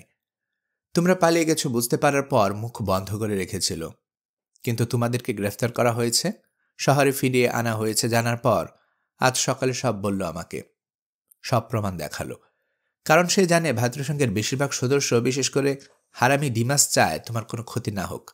এমনকি আমিও জানতে পেরেছি তোমার অবৈধ স্বামী, হ্যাঁ হ্যাঁ, ওই শব্দটাই উপযুক্ত ওই সাদা কুত্তাটার জন্য, আর তোমার কালো বন্ধুটাকে নিরাপদে দেশ থেকে বের করে দিতে চায় সে। আমাদের চেহারার উপর থেকে চোখ বুলিয়ে নিচ্ছে শয়তানটা, দেখছে ওর কথার কি প্রভাব হচ্ছে আমাদের উপর। আশ্চর্য হয়ে ভাবছি, মাত্র ঘন্টা দুয়েক আগে আমাদের সঙ্গে দেখা করে গেছে ডিমাস, আমাদের কথোপকথনের খবর এত তাড়াতাড়ি টিকালের কাছে পৌঁছে দিল কে? ডিমাসের সঙ্গে যারা এসেছিল তাদের মধ্যে কেউ কি? কিন্তু বুড়ো হারামিটার আশায় গুড়ে বালি পড়বে, দেখে নিও। টিকালের কথায় আমার চিন্তার জাল ছিঁড়ে গেল। যা হোক, না হওয়ার কথায় ফিরে যাই। তোমরা এই শহরে নিরাপদে থাকলে, এমনকি জীবিত অবস্থায় এই কারাগারে থাকলেও ওর বিরাট ক্ষতি, কারণ সেক্ষেত্রে ওর ছেলেকে কোনোদিনই সিংহাসনে বসাতে পারবে না সে। কাজেই আজ রাতে সে হাজির হবে বিচারকদের সামনে, তোমাদের বিরুদ্ধে বিষেধাগার করবে, এবং নিশ্চিত থাকো কুয়ায় ফেলে হত্যা করা হবে তোমাদের তিনজনকেই। কিন্তু আমি তা চাই না, মানে আমি চাই না। আমার চোখের সামনে থেকে চিরতরে হারিয়ে যাও তুমি। এখনো আগের মতোই তোমাকে ভালোবাসি আমি। এসব কথা বলে নিজের খারাপই ডেকে এনো না টিকাল। রাগে চেহারা লাল হয়ে গেছে সিনরের। তোমাকে খুন করে নিজের পাপ আর বাড়াতে চায় না। টিকালকে পেছনে তাকাতে দেখে বললেন, না, দেহরক্ষীদের দিয়ে তাকিয়ে কোনো লাভ নেই। ওরা কিছু করার আগে ইচ্ছে করলে তোমার ঘাটটা মটকে দিতে পারি আমি, তারপর যা হওয়ার হবে। আবারও সাবধান করে দিচ্ছি, আমার স্ত্রীকে নিয়ে উল্টাপাল্টা কিছু বলবে না। বাদ দিন, সিনরকে শান্ত করার চেষ্টা করল মায়া। আমাদের যেখানে জীবন মৃত্যুর সমস্যা, সেখানে মান সম্মান নিয়ে টানাটানি করলে চলবে না। আর টিকাল, তোমাকে তো আগেও বলেছি, বলো না যাতে আমার স্বামী হিতাহিত জ্ঞান হারিয়ে ফেলেছে। সিনরের রাগ দেখে টিকাল তেমন একটা ঘাবড়ে গেল বলে মনে হয় না। আগের মতো বেপরোয়া ভঙ্গিতে বলে চলল, তোমাদের সবাইকে বাঁচানোর জন্য একটা পরিকল্পনা মাথায় নিয়ে এসেছি আমি এখানে। ভেবে দেখো, আমি আর না হওয়া যদি চুপ করে থাকি, তাহলে তোমাদের মহাপাপের কথা কি জানতে পারবে কেউ? তোমাদের বিরুদ্ধে যা যা প্রমাণ আছে সব যদি তোমাদের চোখের সামনে নষ্ট করে ফেলি, তাহলে না হওয়াও কি কোনোদিন পারবে তোমাদেরকে ফাঁসাতে? তুমি না হয় চুপ করে থাকলে, কিন্তু না হওয়া, সে কি মুখ বন্ধ করে রাখতে পারবে? সে তো সুযোগ পেলেই। টিকালের চেহারায় গাঢ় একটা ছায়া পড়ল। এখন ওকে দেখে সাক্ষাৎ শয়তান বলে মনে হচ্ছে আমার। মনে হচ্ছে কোনো শহরের সর্দার না, একটা জল্লাদকে যেন দেখছি চোখের সামনে। গম্ভীর গলায় বলল সে, না হওয়ার ব্যাপারটা আমার উপর ছেড়ে দাও। কোনো সুযোগ যাতে না পায় সে ব্যবস্থা করব আমি। তোমাদেরকে কি করতে হবে বলে দিচ্ছি। আজ রাতে মন্দিরে যাবে, তোমরা বিচারকদের সামনে দাঁড়াবে। না হওয়ার বিরুদ্ধে একটা কথাও বলবে না, ভুলে উচ্চারণ করবে না তোমাদের ছেলেকে খুন করতে চেয়েছিল সে। তাহলে জিজ্ঞাসাবাদ করার জন্য ওকে ডাকবে না বিচারকেরা? কাজেই তোমাদের বিরুদ্ধে অন্তত আজ রাতে কিছু বলার সুযোগ পাবে না সে। রাত পোহানোর আগেই বেফাস কথা বলে ফেলেছে, টের পেয়ে নিজেকে সামলে নিল।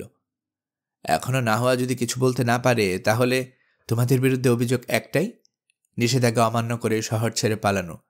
কিন্তু এটা তেমন কোনো অপরাধ না যে মৃত্যুদণ্ড দিতে হবে। শাস্তি হতে পারে, কিন্তু তা মওকুফ করার চেষ্টা করব আমি, কথা দিলাম। বিনিময়ে কি করতে হবে আমাদেরকে? কণ্ঠ শুনে বোঝা গেল উত্তরটা জানা আছে মায়ার। আমার কাছে নিজেকে সমর্পণ করবে তুমি মায়া, বলেই হাত তুলল টিকাল। না না, উত্তেজিত হয়েও না, পুরো কথা শোনো প্রথমে। সাদা মানুষ, চুপ থাকো। মায়া, মহান দেবতার হৃৎপিণ্ডের নামে যদি শপথ করো আজ থেকে ঠিক 6 মাস পরে বিয়ে করবে আমাকে, তাহলে আমিও শপথ করব এই সাদা লোকটা, যে কিনা প্রকৃত প্রস্তাবে তোমার স্বামী না, আমাদের এই নগরাষ্ট্র ছেড়ে নিরাপদে চলে যেতে পারবে। ওর সঙ্গে ওর বন্ধুও যাবে। কেউ কোনো ক্ষতি করা তো দূরের কথা, ফুলের টোকাও দেবে না ওদের গায়ে। রত্ন ভাণ্ডার উন্মুক্ত করে দেব আমি দুজনের জন্য, যত খুশি সম্পদ নিয়ে যেতে পারবে ওদের সঙ্গে করে। শুধু তাই না, তোমার ছেলেরও কোনো ক্ষতি হবে না। শহরের লোকে তাকে অবতার বলে জানে, অবতার হিসেবে জানবে সারা জীবন। কথা দিচ্ছি, আমার ছেলে কোনোদিন সিংহাসনের দাবি নিয়ে দাঁড়াবে না তোমার ছেলের মুখোমুখি। মায়া, এর আগে একবার বন্ধুত্বের হাত বাড়িয়েছিলাম তোমার দিকে, ঘৃণাভরে সে হাত প্রত্যাখ্যান করেছিলে তুমি। ফল কি হয়েছে ভেবে দেখো। অসহায়ভাবে ধুকে ধুকে মারা গেছে তোমার বুড়ো বাপ। মাথায় সঙ্গে হাত মিলে মহাপাপ করেছো তুমি। দেবতার অভিশাপ লেখা হয়ে গেছে তোমার নিয়তিতে। মিনতি করছি তোমার কাছে, এবার আর প্রত্যাখ্যান করো না আমাকে। তাতে তোমার দুঃখ দুর্দশা বাড়বে না। হুমকি দিচ্ছি না, চোখের সামনে দেখতে পাচ্ছ বলেই সতর্ক করছি। আমার সঙ্গে বিয়ে হওয়ার কথা ছিল তোমার, এবং তা বৈধ বিয়ে। অথচ প্রতারণার মাধ্যমে এই সাদা লোকটাকে বিয়ে করেছ। তুমি বলো, এটা কি বৈধ না অবৈধ? তোমাদের পরিণতি যদি খারাপ হয়, তাহলে তার জন্য কি কোনো দোষ থাকবে? আমার স্বামীর কাছ থেকে যাকে মনে প্রাণে ভালোবাসি, আমাকে আলাদা করতে চাচ্ছ? এর পরিণতি কি হবে বুঝতে পারছো টিকাল? যাই হোক, তোমার প্রস্তাবে জবাবে কিছু বলার মানে হয় না। স্বামী আর বন্ধুর মতামত জানতে চাইব। আমার দিকে তাকালো মায়া। ইগনাসিও, আপনি কি বলেন এ ব্যাপারে? করুণ হাসি হাসলাম আমি। আপনি নিজেই টিকালের কাছে সমর্পণ করলেন। তিনি যা যা দেবেন বলেছেন, আসলে সেগুলো দিবেন কি না তা নিয়ে যথেষ্ট সন্দেহ আছে আমার। তারপরও যখন জিজ্ঞেস করলেন বলি, হয়তো খেয়াল আছে আপনার লেডি মায়া, একদিন শপথ করেছিলাম আপনার কাছে, আপনার আর সিনিয়রের মাঝখানে বাধা হয়ে দাঁড়াবো না কোনো দিন। আজ জীবন মৃত্যুর সন্ধিক্ষণে এসেও সেই প্রতিজ্ঞা থেকে সরতে চাই না আমি। কাউকে কথা দিলে জীবন দিয়ে হলেও সে কথা রাখে মেক্সিকানরা। কাজেই নিজের সুবিধার জন্য কিছু সোনাদানা নিয়ে সটকে পড়ার চেয়ে এখানে আপনাদের সঙ্গে মরাই ভালো বলে বিবেচনা করছি। খাঁটি বন্ধুর মতো কথা বলল মায়া, খাঁটি মানুষের মতো চিন্তা ভাবনা। সিনিয়র স্ট্রিকল্যান্ডের দিকে তাকালো সে। তা আপনি কি বলেন? অবজ্ঞার হাসি হাসল সিনিয়র। কি বলে মানে? আমাদের অসহায়ত্বের সুযোগ নিয়ে আমার কাছ থেকে তোমাকে ছিনিয়ে নিতে যাবে টিকাল, আর আমি তার সম্মতি দেব? সে যদি সত্যি তোমাকে ভালোবাসত, তাহলে নিজের কামনা বাসনা কবজা করে দরকার হলে দেশ ও ধর্মের বিরুদ্ধে গিয়ে বাঁচানোর চেষ্টা করতে তোমাকে, তোমার ইচ্ছা অনিচ্ছার গুরুত্ব দিত। কিন্তু সেরকম কোনো কাজ কি একবারও করেছে সে আজ পর্যন্ত? মাথা নাড়লেন তিনি। তোমার ভালোর জন্য এই শহর কেন, পৃথিবী ছেড়ে চলে যেতে আপত্তি নেই আমার, কিন্তু নিজের ভালোর জন্য, নিরাপত্তার জন্য তোমাকে এই নরকে ফেলে রেখে যাব না আমি কোনোদিনই। বুঝেছি, চিৎকার করে উঠল টিকাল। যা বোঝার বুঝে গেছি আমি। ঠিক আছে, কিছুক্ষণ পরে দেখা যাবে কে কাকে কত ভালোবাসে। উল্টো ঘুরল সে, এগিয়ে যাচ্ছে সিঁড়ির দিকে। ফিরে এসো টিকাল। শুনে মনে হলো ডাকছে না, আত্মচিৎকার করছে মায়া। ফিরে এলো টিকাল। দাঁড়িয়ে আছে স্তব্ধ হয়ে, চেহারাটা এক কপট গম্ভীর্য, কিন্তু দু চোখ চকচক করছে।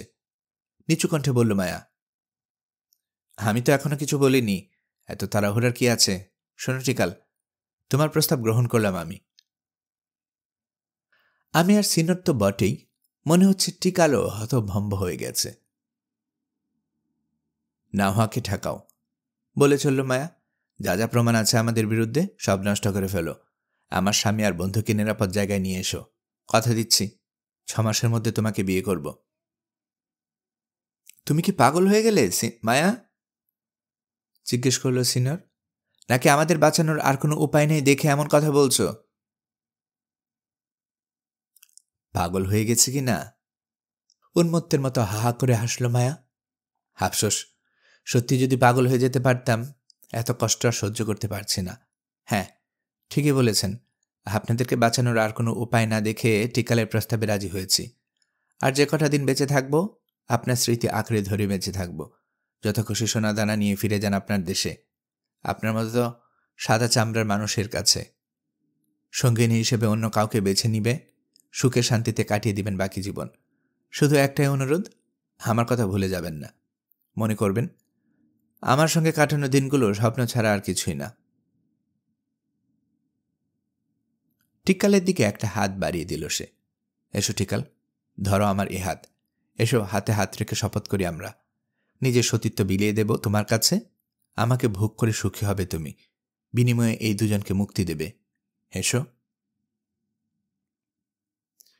কামনায় টিকালের দু চোখ যেন জ্বলছে। এগিয়ে এসে আলতো করে ধরল সে মায়ের হাতটা। পর মুহূর্তে লাফিয়ে সরে দাঁড়াতে গেল, কিন্তু পারল না ঠিকমতো। মায়া সর্বশক্তিতে আঁকড়ে ধরেছে ওকে।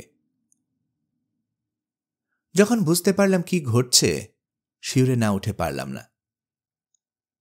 টিকালকে খুন করার জন্য পোশাকের ভেতর থেকে একটানে নাহুয়ার সেই ছুরিটা বের করেছে মায়া। আশ্চর্য, কখন ছুরিটা তুলে নিয়েছিল সে, কখন ঢুকেছিল পোশাকের ভেতরে, টেরই পায়নি। কিন্তু লণ্ঠনের আলোয় চকচকে ফলাটা ধিক করে ওঠা মাত্র লাফিয়ে সরে গেল টিকাল।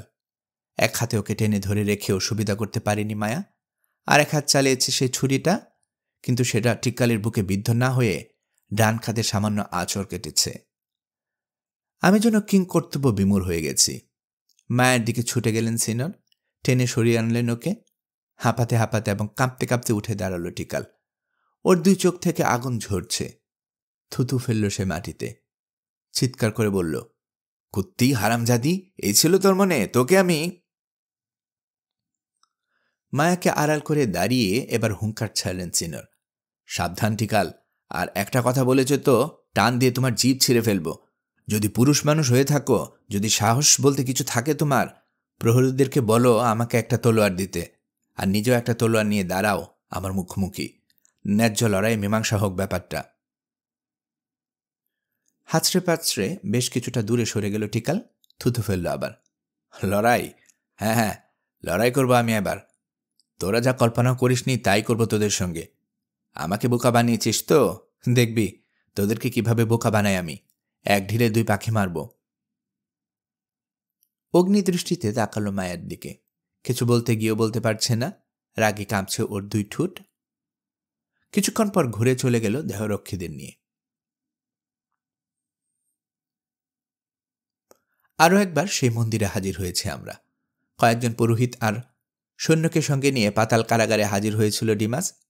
ঠান্ডা বাতাসে যাতে কষ্ট না হয় মায়ের ছেলেটার, সেজন্য আমাদেরকে প্রথমবার যে পথ দিয়ে মন্দিরে নিয়ে এসেছিল মাটাই সে পথ দিয়ে এসেছে। খেয়াল করলাম একটা দরজাতেও তালা দেয়নি সে, ভিড়িয়ে দিয়েছে শুধু। বোধহয় ভেবেছে বিচার শেষে আমাদেরকে ফিরিয়ে নিয়ে যেতে হবে পাতাল কারাগারে। মন্দিরের ভেতরটা আগের মতোই অন্ধকারচ্ছন্ন, পরিবেশ ভাবগম্ভীর। মন্ত্রণা সভার সব সদস্য উপস্থিত হয়েছে। প্রধান সদস্য হিসেবে উপস্থিত আছে টিকাল। বেদির পেছনে অলঙ্কার খচিত একটা চেয়ারে বসে আছে আরাম করে। ভাতৃসংঘের অনেক সদস্য এবং বেশ কয়েকজন বয়স্ক পুরোহিতকেও দেখা যাচ্ছে, কিন্তু নাহুয়াকে দেখতে পাচ্ছি না কোথাও। আশার আলো জ্বলে উঠল আমার মনে। তার মানে নিজেকে কি সামলে নিয়েছে নাহুয়া? শেষ পর্যন্ত ঠিক করেছে আমাদের বিরুদ্ধে কিছু বলবে না। কিন্তু টিকাল? ওর কঠোর চেহারার দিকে তাকিয়ে কিছুই বুঝতে পারছে না। আল খাল্লা বদল করেছে সে, কাদের ক্ষতটা বোঝার উপায় নেই। হয়তো ব্যান্ডেজও করে ফেলেছে কোনো ডাক্তারকে দিয়ে। আমাদের দিকে বলা ভালো মায়ের দিকে তাকিয়ে আছে এক দৃষ্টিতে। মনে মনে কি ফোন দিয়ে আটছে সেই ঈশ্বর জানে। সে বলেছিল এক ঢিলে 2 পাখি মারবে, মানে কি কথাটার? কিছুই বুঝতে পারছি না। এসব ভাবতে ভাবতে চোখ পড়ল মহান দেবতার সেই বিরাট মুখোশটার দিকে। কেন যেন গায়ে কাঁটা দিয়ে উঠল আমার। বেদির সামনে খোলা জায়গায় আমাদের বসার জন্য আসন দেয়া হয়েছে। ডিমাসের ইশারায় বসে পড়লাম আমরা। বাচ্চাটাকে কোলে নিয়ে মায়া মাঝখানে, আমি আর সিনোর দুজন দুপাশে। একজন পুরোহিত উঠে দাঁড়ালো এমন সময়। বোঝা গেল নকিবের ভূমিকা পালন করবে সে। পোশাকের ভেতর থেকে বের করলো একটা পার্চমেন্ট, খুলে উঁচু কণ্ঠে পড়তে লাগলো। লেডি অব দ্য হার্ট মায়া, সমুদ্রপুত্র এবং যাযাবর ইগনাসিও বিচার করার জন্য আজ এখানে মিলিত হয়েছে আমরা। তাদের বিরুদ্ধে অভিযোগ, শপথ ভঙ্গ করেছেন তারা, নিষেধাজ্ঞা অমান্য করেছেন। আজ থেকে 1 বছর আগে এই পবিত্র মন্দিরে প্রতিজ্ঞা করেছিলেন তারা ভাতৃসংঘ এবং মন্ত্রণা সভার সদস্যদের অনুমতি ছাড়া এই শহর ছেড়ে যাবেন না। কিন্তু সেই চেষ্টা তারা করেছেন এবং ধরা পড়েছেন। শুধু তাই না, যে সন্তানকে অবতার হিসেবে পাঠানো হয়েছে আমাদের কাছে, তাকে চুরি করার চেষ্টা করেছেন। আমাদের দিকে তাকালো সে। আপনারা কি এই অভিযোগ স্বীকার করেন? জি করি, শান্ত গলায় জবাব দিল মায়া। এই অভিযোগের বিপক্ষে কিছু বলার আছে আপনাদের? আছে। আমার বিয়ের রাত থেকে আমাদের পেছনে লেগে আছে ষড়যন্ত্রকারীরা। আমার স্বামীকে খুন করার চেষ্টা করেছিল তারা। বোধহয় জানেন আপনারা হামলাকারী লোকটা কে ছিল, তা আমার মনে হয় আপনাদের মধ্যে অন্তত একজনের জানা আছে। আপনাদের মধ্যে অন্তত এমন একজন আছেন যিনি, যে রাতে আমরা পালাতে বাধ্য হলাম, সেদিন আমার সঙ্গে দেখা করতে বলেছেন। আমার স্বামী সন্তান বন্ধুকে খুন করার পরিকল্পনা করেছে টিকাল, মন্দিরের অন্যতম পুরোহিত এবং মন্ত্রণা সভার প্রধান। বলুন মহামান্য ডিমাস, আমি কি ভুল বলেছি? আপনি কি বলেননি অন্যায় অত্যাচার নিষ্ঠুরতার জন্য টিকালকে উৎখাত করতে চায় জনতা? হ্যাঁ বলেছি, শান্ত গলায় বলল ডিমাস।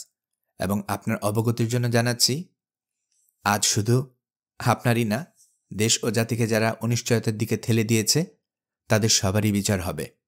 ভাতৃসংঘের সদস্যরা এবং মন্ত্রণা সভার বেশ কয়েকজন সদস্য সে সিদ্ধান্ত নিয়ে এসেছেন এখানে।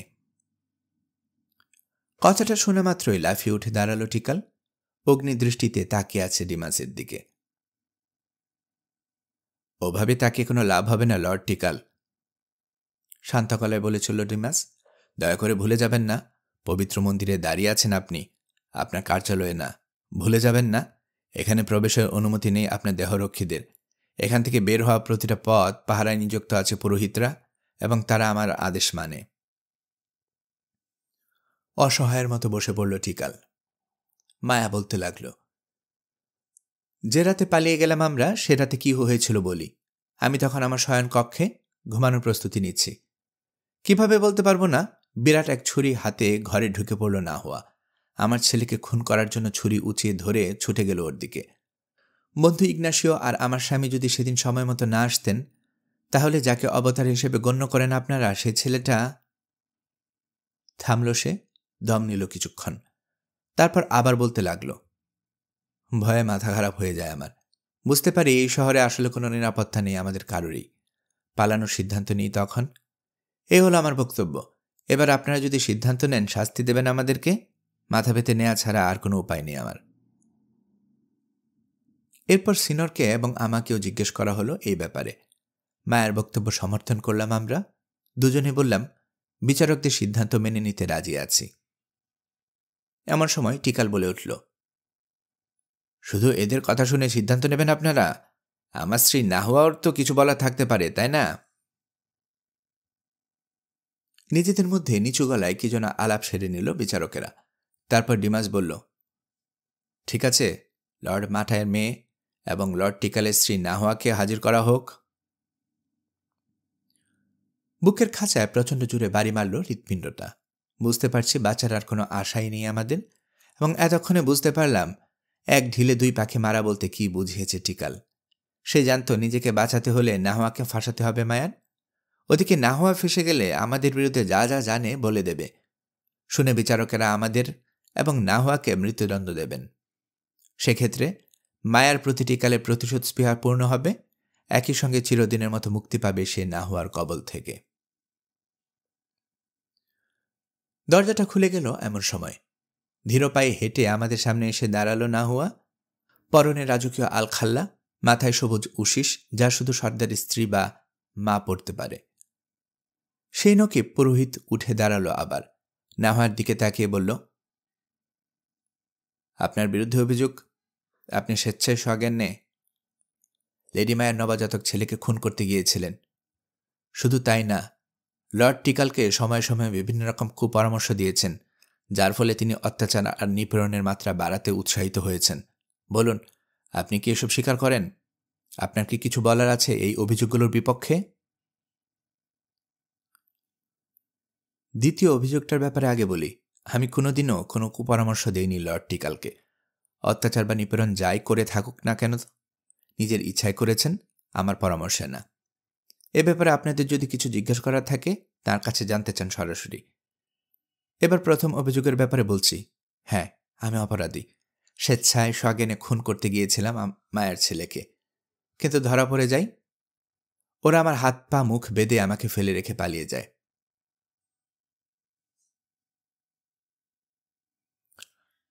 আমার মনে হয় এ বিষয়ে যথেষ্ট সাক্ষ্য প্রমাণ পেয়ে গেছি আমরা। আসন ছেড়ে উঠে দাঁড়িয়ে ডিমাস বলল, কারণ লেডি মায়া যা বলার বলেছেন, লেডি নাহুয়াও তার অপরাধের কথা স্বীকার করে নিয়েছেন। এবার আপনাদের সিদ্ধান্ত নেবার পালা। থামুন, চিৎকার করে বলে উঠল নাহুয়া। আমার কথা এখনো শেষ হয়নি। কি শাস্তি দেবেন আমাকে? মৃত্যুদণ্ড দিন, পরোয়া করি না। গত 1 বছর ধরে নরক যন্ত্রণা ভোগ করছি। মরতে পারলে বাঁচি। তবে মরার আগে কয়েকটা কথা বলে যেতে চাই আপনাদের সামনে। শুনলে বিশ্বাস করবেন কিনা জানি না, কিন্তু মহান দেবতার পবিত্র অস্তিত্বের নামে শপথ করে বলছি, আমি যা বলবো তার প্রতিটা বর্ণ সত্য।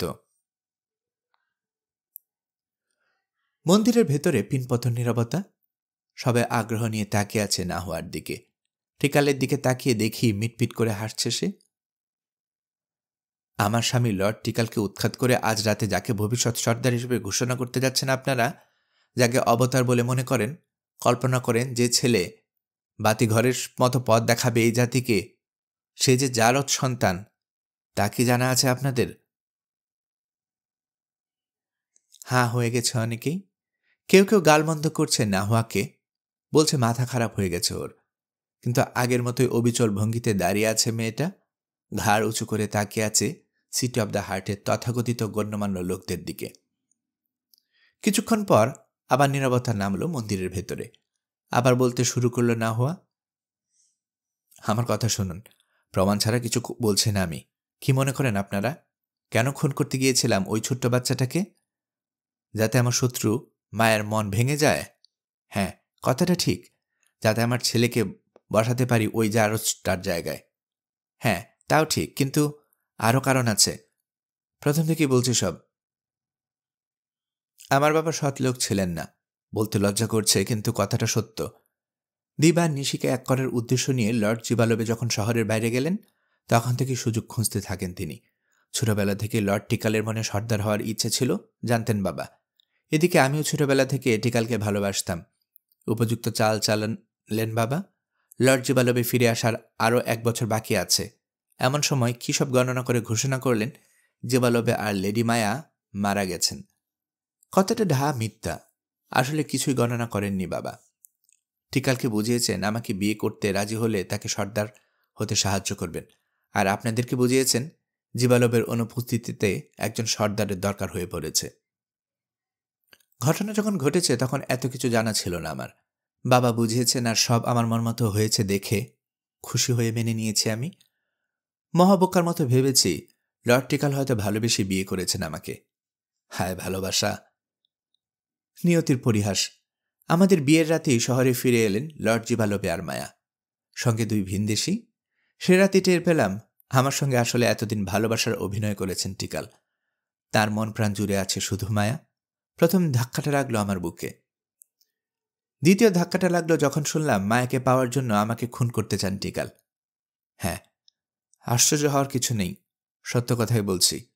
লর্ড জিবালবে, মায়া আর 2 ভিনদেশী তখন পাতাল কারাগারে বন্দী। একদিন ওদের কাছে গিয়ে উপস্থিত হলেন টিকাল। প্রস্তাব দিলেন লর্ড জীবালবের কাছে সিংহাসন ছেড়ে দেবেন, সারা জীবন মায়ার দাস হয়ে থাকবেন এবং রত্ন ভাণ্ডার উন্মুক্ত করে দেবেন 2 ভিনদেশীর জন্য। বিনিময়ে মায়া বিয়ে করবে তাকে। এই প্রস্তাবে খুশি মনে রাজি হয়ে গিয়েছিলেন লর্ড জীবালবে। কিন্তু ততদিনে সমুদ্রপুত্রের সঙ্গে মন দেয়া নেওয়া হয়ে গেছে মায়ার। কাজেই স্বাভাবিকভাবে টিকালের প্রস্তাব প্রত্যাখ্যান করল সে। পরিস্থিতি জটিল আকার ধারণ করল। জীবালবে ততদিনে গুরুতর অসুস্থ হয়ে পড়েছেন। একদিন তাকে দেখতে গিয়ে টিকালের পরিকল্পনার কথা জানতে পারলেন বাবা। মাথা ঘুরে গেল তার। স্বভাব যত খারাপই হোক না কেন, তিনি আমার বাবা, আমি তার একমাত্র সন্তান। আমার ক্ষতি যে কোনো উপায়ে ঠেকানোর চেষ্টা করেছেন তিনি সবসময়, সেবারও করলেন। মহাপাপ হচ্ছে জেনেও হাত মেলালেন মায়ের সঙ্গে। প্রধান পুরোহিত হিসাবে এই মন্দিরে যখন খুশি তখন আসার অধিকার ছিল তার। সুযোগটা কাজে লাগালেন, জোগাড় করলেন খুব পুরনো একটা সোনার প্লেট। তাতে প্রাচীন চিত্রলিপিতে কি লেখা তা তিনি ছাড়া আর কেউ জানেন না। মায়া, সমুদ্রপুত্র আর ইগনাসিওকে নিয়ে পাতাল কারাগার থেকে গোপন পথ ধরে এক রাতে চলে এলেন এখানে। উন্মুক্ত করলেন মহান দেবতার হৃৎপিণ্ড। ভেতরে সোনার প্লেটটা সরিয়ে তার জায়গায় বসিয়ে দিলেন নকল প্লেটটা। আগে থেকে তৈরি করে রেখেছিলেন একটা মন গড়া ভাষণ, সেটা শুনিয়ে দিলেন আপনাদের সবাইকে। সম্ভব না! চিৎকার চেঁচামেচি শুরু করে দিয়েছে পুরোহিতদের অনেকে। এত বড় ধোঁকাবাজি করা সম্ভব না কিছুতেই। কিন্তু আজ থেকে ঠিক 1 বছর আগে এই কাজটাই করেছে বাবা। শান্ত গলায় বলল মায়া। পোশাকের ভেতর থেকে বের করলো আসল সোনার প্লেটটা। এই সেই প্লেট যা ছিল মহান দেবতার হৃৎপিণ্ডের ভেতরে। কি লেখা আছে এই প্লেটে জানতে চান? শুনুন তাহলে। এতদিন ঘুমিয়েছিল এই চোখ, আজ তার ঘুম ভাঙানো হয়েছে। আজ সে প্রথমবারের মতো হার্ট অব দ্য ওয়ার্ল্ড দেখেছে অসৎ উদ্দেশ্য নিয়ে কিভাবে এই কাজ করেছে দুষ্কৃতিকারীরা। এই চোখের দেখভাল করার দায়িত্ব ছিল সিটি অব দ্য হার্টের অধিবাসীদের উপর। কাজটা করতে পারেনি তারা, তাই অভিশাপ থাকলো ওদের উপর। ডুবে মরবে সবাই। হ্রদের পানিতে প্রায়শ্চিত্ত হবে ওদের পাপের। এগিয়ে গিয়ে প্লেটটা রাখল সে বেদির উপর। ইচ্ছে হলে যে কেউ হাতে নিয়ে দেখতে পারেন, কিন্তু কারো সেই ইচ্ছা আছে বলে মনে হয় না। ভয়ে শুকিয়ে গেছে সবার চেহারা, এমনকি ডিমাসও যেন নড়ার ক্ষমতা হারিয়ে ফেলেছে। স্থানের মতো দাঁড়িয়ে থেকে ভাবছি, টিকাল বলেছিল সব প্রমাণ ওর কাছে আছে। কথাটা কি মিথ্যা, নাকি পাতাল কারাগার থেকে ফিরে এসে সব হস্তান্তর করেছে না হওয়ার কাছে? মহাপাপ করেছেন বাবা, মহাশাস্তি হয়েছে তার। সবাই চুপ করে আছে দেখে বলে চলল না হওয়া। জীবনের শেষ দিকে এসে পক্ষাঘাতগ্রস্ত হয়ে পড়েন তিনি। মরার সময় খুব কষ্ট পেয়ে মরেছেন। বিশেষ করে শেষ কয়েকটা দিন যে কি যন্ত্রণা ভোগ করতে হয়েছে তাকে, তা নিজের চোখে দেখেছি আমি। হয়তো তখনই সিদ্ধান্ত নেন সব বলে যাবেন আমাকে। এবার পোশাকের ভেতর থেকে কয়েকটা পার্চমেন্ট বের করল। ওই জারজ সন্তানটা আমাদের সিংহাসনে বসে আমাদের ঘাড়ে যাতে আবারও বড় পাপের বোঝা চাপিয়ে না দেয়, সেজন্য কত কষ্ট করে এই পার্চমেন্টগুলো লিখেছেন তিনি, তা বলে হয়তো বিশ্বাস করাতে পারবো না। জবানবন্দিটা হুবহু পরে বেদির উপর রেখে দেব, যার খুশি হাতে লেখা পরীক্ষা করে দেখতে পারেন। মাটায় স্বীকারোক্তির আদ্যপান্ত পড়ে শোনাল সে। তারপর বলল, রায় ঘোষণা করার আগে আপনাদের কাছে আমার শেষ প্রশ্ন। অবতার নামধারী একটা জারজকে পৃথিবী থেকে সরিয়ে দিতে চেয়ে, আমাদের সবার পাপের বোঝা কমাতে চেয়ে আমি কি আসলে কোনো অপরাধ করেছি?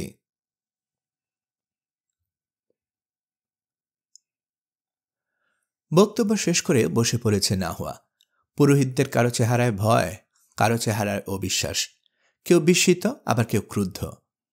কিন্তু কেউ কিছু বলছে না। কখনো তাকাচ্ছে ডিমাসের দিকে, আবার কখনো টিকালের দিকে। শেষ পর্যন্ত আসন ছেড়ে উঠে দাঁড়ালো ডিমাস। ভাঙা গলায় জিজ্ঞেস করল, আপনাদের বিরুদ্ধে জঘন্যতম অভিযোগ করা হয়েছে। আশা করি সবই শুনেছেন আপনারা। জবাবে কিছু বলার আছে আপনাদের? আপনারা কি অভিযোগ অস্বীকার করতে চান? না, চাই না, শান্ত গলায় বলল মায়া। আমাদের বিরুদ্ধে যে অভিযোগ করেছে না হওয়া, তা পুরোপুরি ঠিক। এখন আমাদের জীবন মরণ সমস্যা। তবে বুদ্ধিটা কিন্তু মাঠায়ের মাথা থেকেই বের হয়েছিল। যা হোক, সম্মতি দিয়েছিলাম আমরা এবং ভুল করেছি। কথায় আছে, ধর্মের কল বাতাসে নড়ে। আমাদের হয়েছে সেই অবস্থা। আর একটা কথা, এই কাজে সম্মতি ছিল না ইগনাসিওর। তার বন্ধুর কথা ভেবে এবং আমার অনুরোধে রাজি হতে বাধ্য হন তিনি। ডিমাস কিছু বলল না। বেদির কাছে তরবারি হাতে দাঁড়িয়ে আছে দুই পুরোহিত। ওদের দিকে তাকিয়ে ইশারা করল। আমাদের কাছে এসে দাঁড়ালো পুরোহিতের দুজনেই। নিচু গলায় বলল, ওদের সঙ্গে যেতে হবে। মাথা ঝাঁকিয়ে হাঁটতে শুরু করলাম আমরা। মন্দিরের আরেকটা দরজা দিয়ে আমাদেরকে নিয়ে আসা হলো প্রায় অন্ধকার একটা ঘরে। তারপর বাইরে থেকে আটকে দেওয়া হলো দরজাটা। বুঝলাম, নিজেদের মধ্যে আলোচনা করে আমাদের ব্যাপারে সিদ্ধান্ত নেবে বিচারকেরা। সব শেষ। শেষবারের মতো প্রার্থনা করার জন্য হাঁটু গেড়ে বসে পড়লাম আমি। সিনিয়রকে জড়িয়ে ধরে কাঁদছে মায়া। বাচ্চাটা ওর কোলে। ওদের ক্ষুধা লেগেছে ওর। কাঁদছে সেও। কেঁদো না, সান্ত্বনা দেওয়ার চেষ্টা করল সিনিয়র। কথায় আছে, ভাবিয়া করিও কাজ, করিয়া ভাবিও না। এই শহরে পা দেওয়ার আগে কথাটা মনে রাখা উচিত ছিল আমাদের সবার। এখন আর কিছু করার নেই। যে কটা দিন কাটিয়েছি তোমার সঙ্গে, সুখ পেয়েছি। ভেঙে পড়ো না, সাহস রাখো। যদি মরতেই হয় বীরের মতো মরব। ঈশ্বর যদি কপালে লিখে রেখে থাকেন, তাহলে আবার কখনো কোথাও না কোথাও নিশ্চয়ই দেখা হবে তোমার সঙ্গে। দরজাটা খুলে গেল এমন সময়। দাঁড়িয়ে আছে ওই দুই পুরোহিত, হাতে তরবারি। ইশারা করলো আমাদেরকে। বাইরে বেরিয়ে এলাম আমরা। এরপর যে ঘটনা ঘটল তার বর্ণনা দিতে গিয়ে আজও আমার গা শিউরে ওঠে। দরজা দিয়ে বের হয়ে দেখি কাছেই দাঁড়িয়ে আছে টিকাল। ভ্রু কুঁচকে গেল আমার। শয়তানটা এখানে কি করছে বুঝতে পারলাম না। মায়া বের হলো সবার শেষে। তখন বোঝা গেল টিকালের উদ্দেশ্য কি। মায়া বের হতে না হতেই প্রচণ্ড জোরে চড় মারল সে মেয়েটাকে। হতভম্ব হয়ে গেল মেয়েটা। এরকম কিছু ঘটতে পারে কল্পনাও করেনি। ওকে এক মুহূর্ত সময় দিল না টিকাল। চিলের মতো ছু মেরে কুল থেকে ছিনে নিল বাচ্চাটাকে। আমরা নড়ার আগেই এক দৌড়ে গিয়ে হাজির হলো কুয়াটার কাছে। এতক্ষণে যেন সংবিত ফিরে পেলাম। তাকিয়ে দেখি খুলে দেয়া হয়েছে কুয়ার মুখ। কত নিচ থেকে জানি না, শোনা যাচ্ছে পানির আওয়াজ। আমার কাছে মনে হলো প্রচণ্ড ক্রোধে যেন ফুঁসছে রডটা। টিকালকে ধরার জন্য এগিয়ে যেতে চাইল সিনর, কিন্তু পারলেন না। তার বুকে তরবারি চেপে ধরল এক পুরোহিত, আমার গলায় ধরল আরেকজন। আমাদেরকে পিছিয়ে যেতে বাধ্য করেছে ওরা। সরে গেলাম আমরা। দুহাত জোর করে টিকালের কাছে বারবার মিনতি করছে মায়া, ওর ছেলেটার কোনো ক্ষতি যেন না করে। মায়ের আহাজারি টিকালের কোনো আবেগ উস্কে দিয়েছে কিনা জানি না। ঝাপসা হয়ে আসা চোখ মুখ মুছতে মুছতে দেখি বিজয় উল্লাসে যেন ফেটে পড়েছে শয়তানটা। চোখ বড় বড় হয়ে গেছে ওর। ঠোঁট সরে গিয়ে বেরিয়ে পড়েছে মারি। পাগলের মতো হাসছে। খেপা দৃষ্টিতে ঘন ঘন তাকাচ্ছে এদিকে ওদিকে। আমাদের সামনে তরবারি হাতে দুই পুরোহিত, তারপর কুয়া, তারপর বাচ্চাটাকে নিয়ে টিকাল। লর্ড জীবালবের অযোগ্য মেয়ে এবং এককালে লেডি অব দ্য হার্ট মায়া, গুরু গম্ভীর কণ্ঠে বলতে শুরু করল ডিমাস। আমাদের মনোযোগ কিছুক্ষণ সময়ের জন্য সরে গেল ওর দিকে। সাদা চামড়া প্রতারক এবং লোভী সমুদ্রপুত্র এবং এককালে লর্ড অব দ্য হার্টের যাযাবর ইগনাসিও, আপনারা স্বীকার করে নিয়েছেন মহাপাপ করেছেন। আপনারা স্বীকার করেছেন এমন এক অপরাধ করেছেন যা এদেশের আইন অনুযায়ী ক্ষমার অযোগ্য। যে পাপ, যে অপরাধের কথা কোনোদিনই শুনিনি আমরা, শুনতে হবে বলে কল্পনাও করিনি, তাই করেছেন আপনারা। কত খারাপ আপনাদের চিন্তা, কত লোভী আপনারা। ভেবে দেখুন, ভাতৃসংঘের সব সদস্যদের উপস্থিতিতে এই মন্দিরে দাঁড়িয়ে মহান দেবতার নামে প্রতিজ্ঞা করেছিলেন, অবলীলায় তা ভঙ্গ করেছেন। পরম ভক্তিতে যে দেবতার পূজা করি আমরা, তাকে চরম অপমানিত করেছেন। নষ্ট করেছেন মন্দিরের পবিত্রতা, ভাবগম্ভীর পরিবেশ। জন্ম দিয়েছেন এক জাত সন্তানের, অথচ তাকে অবতার হিসেবে ভাবতে বাধ্য করেছেন আমাদের সবাইকে। আমাদের ক্ষমতা নেই আপনাদেরকে উপযুক্ত শাস্তি দেবার। আপনাদের শাস্তির দায়িত্ব আমরা তুলে দিলাম মহান দেবতার কাছে। নিশ্চয়ই কোনো না কোনো দিন তার সঙ্গে দেখা হবে আপনাদের। আমরা সিদ্ধান্ত নিয়েছি, ভণ্ড পুরোহিত মাঠাইয়ের নাম মুছে ফেলা হবে মহান দেবতার শ্রেষ্ঠ উপাসকদের তালিকা থেকে। আজ থেকে আপনাদের অভিশপ্ত হিসেবে বিবেচনা করা হবে। যে বাড়িগুলো বরাদ্দ দেওয়া হয়েছিল আপনাদের জন্য, সেগুলো অভিশপ্ত, তাই পুড়িয়ে ফেলা হবে সব। আপনাদের মৃত্যুদণ্ড ঘোষণা করা হয়েছে। মরার আগে আপনাদের লাশ ঝুলিয়ে রাখা হবে পিরামিডের চূড়ায়, যাতে চিল শকুন ছিঁড়ে ছিঁড়ে খায় এবং আপনাদের পরিণতি দেখে সাধারণ লোকে জানতে পারে দেবতার সঙ্গে বিশ্বাসঘাতকতার শাস্তি কত ভয়ানক হতে পারে। বিশ্বাসঘাতক লেডি মায়া এবং ভিনদেশি সাদা চামড়া প্রতারক আপনাদের জারজ শিশুপুত্রের বয়স মাত্র ১৯ দিন। পাপ করার মতো বয়স হয়নি ওর, কাজেই কোনো শাস্তি ওর জন্য প্রযোজ্য হতে পারে না। এজন্য আমরা সিদ্ধান্ত নিয়েছি যেখান থেকে এসেছিল সে সেখানেই ফেরত পাঠানো হবে ওকে, অর্থাৎ মহান দেবতার কাছে সমর্পণ করা হবে ওর আত্মা। তারপর তিনি যা ইচ্ছা হয় করবেন ওকে নিয়ে। রায় শোনানো শেষ করেছে কি করেননি ডিমাস, আমরা তখনও ঠিকমতো বুঝে উঠতে পারিনি ওর সব কথা। মায়ের বাচ্চাটাকে দুহাতে ঝুলে এক পা আরে বাড়ালো টিকাল। দম বন্ধ হয়ে গেল আমার, কারণ শয়তানটা কি করতে যাচ্ছে তা বুঝতে পেরেছে এবার। আমরা কেউ নড়ার আগেই বাচ্চাটাকে ছেড়ে দিল সে। ক্ষুধায় বা ব্যথায় যে কোনো কারণেই হোক চিৎকার করতে করতে চিরদিনের জন্য হারিয়ে গেল বাচ্চাটা কুয়ার ভেতরে। ২-১ সেকেন্ডের মধ্যেই ওর চিৎকার আর শুনতে পেলাম না আমরা। বুকফাটা আহাজারিতে সারা মন্দির কাঁপিয়ে ফেলল মায়া। ছুটে গেছে সে কুয়া মুখের দিকে, উপর হয়ে দেখছে নিচে, একের পর এক চিৎকার করছে বিচারকদের দিকে তাকিয়ে। এরপর কি হলো ঠিক বলতে পারবো না। ভয়ঙ্কর একটা রাগ মাথা দিয়ে উঠল আমার ভেতর। ভুলে গেলাম নগ্ন তরবারি নিয়ে আমার সামনে দাঁড়িয়ে আছে এক পুরোহিত, আর সিনর ততক্ষণে সর্বশক্তিতে লাথি মেরে বসেছেন সামনে দাঁড়ানো পুরোহিতের পেটে। লোকটার বুকের ভেতরের সব বাতাস মুখ দিয়ে বের হয়ে এলো, লুটিয়ে পড়ল সে মেঝেতে। হাত থেকে আপনা আপনি ছুটে গেল তরবারিটা, সেটা কুড়িয়ে নিয়ে দৌড়ে টিকালের কাছে গিয়ে উপস্থিত হলেন সিনর। আমি ততক্ষণে সুযোগ বুঝে প্রচণ্ড জোরে ঘুষি মেরে বসেছি সামনে দাঁড়ানো পুরোহিতের পাঁজরে। আমাকে আঘাত করার জন্য তরবারি তুলেছিল সে। থেমে গেল সে। লোকটা যাতে আর কিছু করতে না পারে সেজন্য সর্বশক্তিতে মুচড়ে ধরলাম ওর দুহাত। সিনর ততক্ষণে তরবারিটা ঢুকিয়ে দিয়েছেন টিকালের পেটে।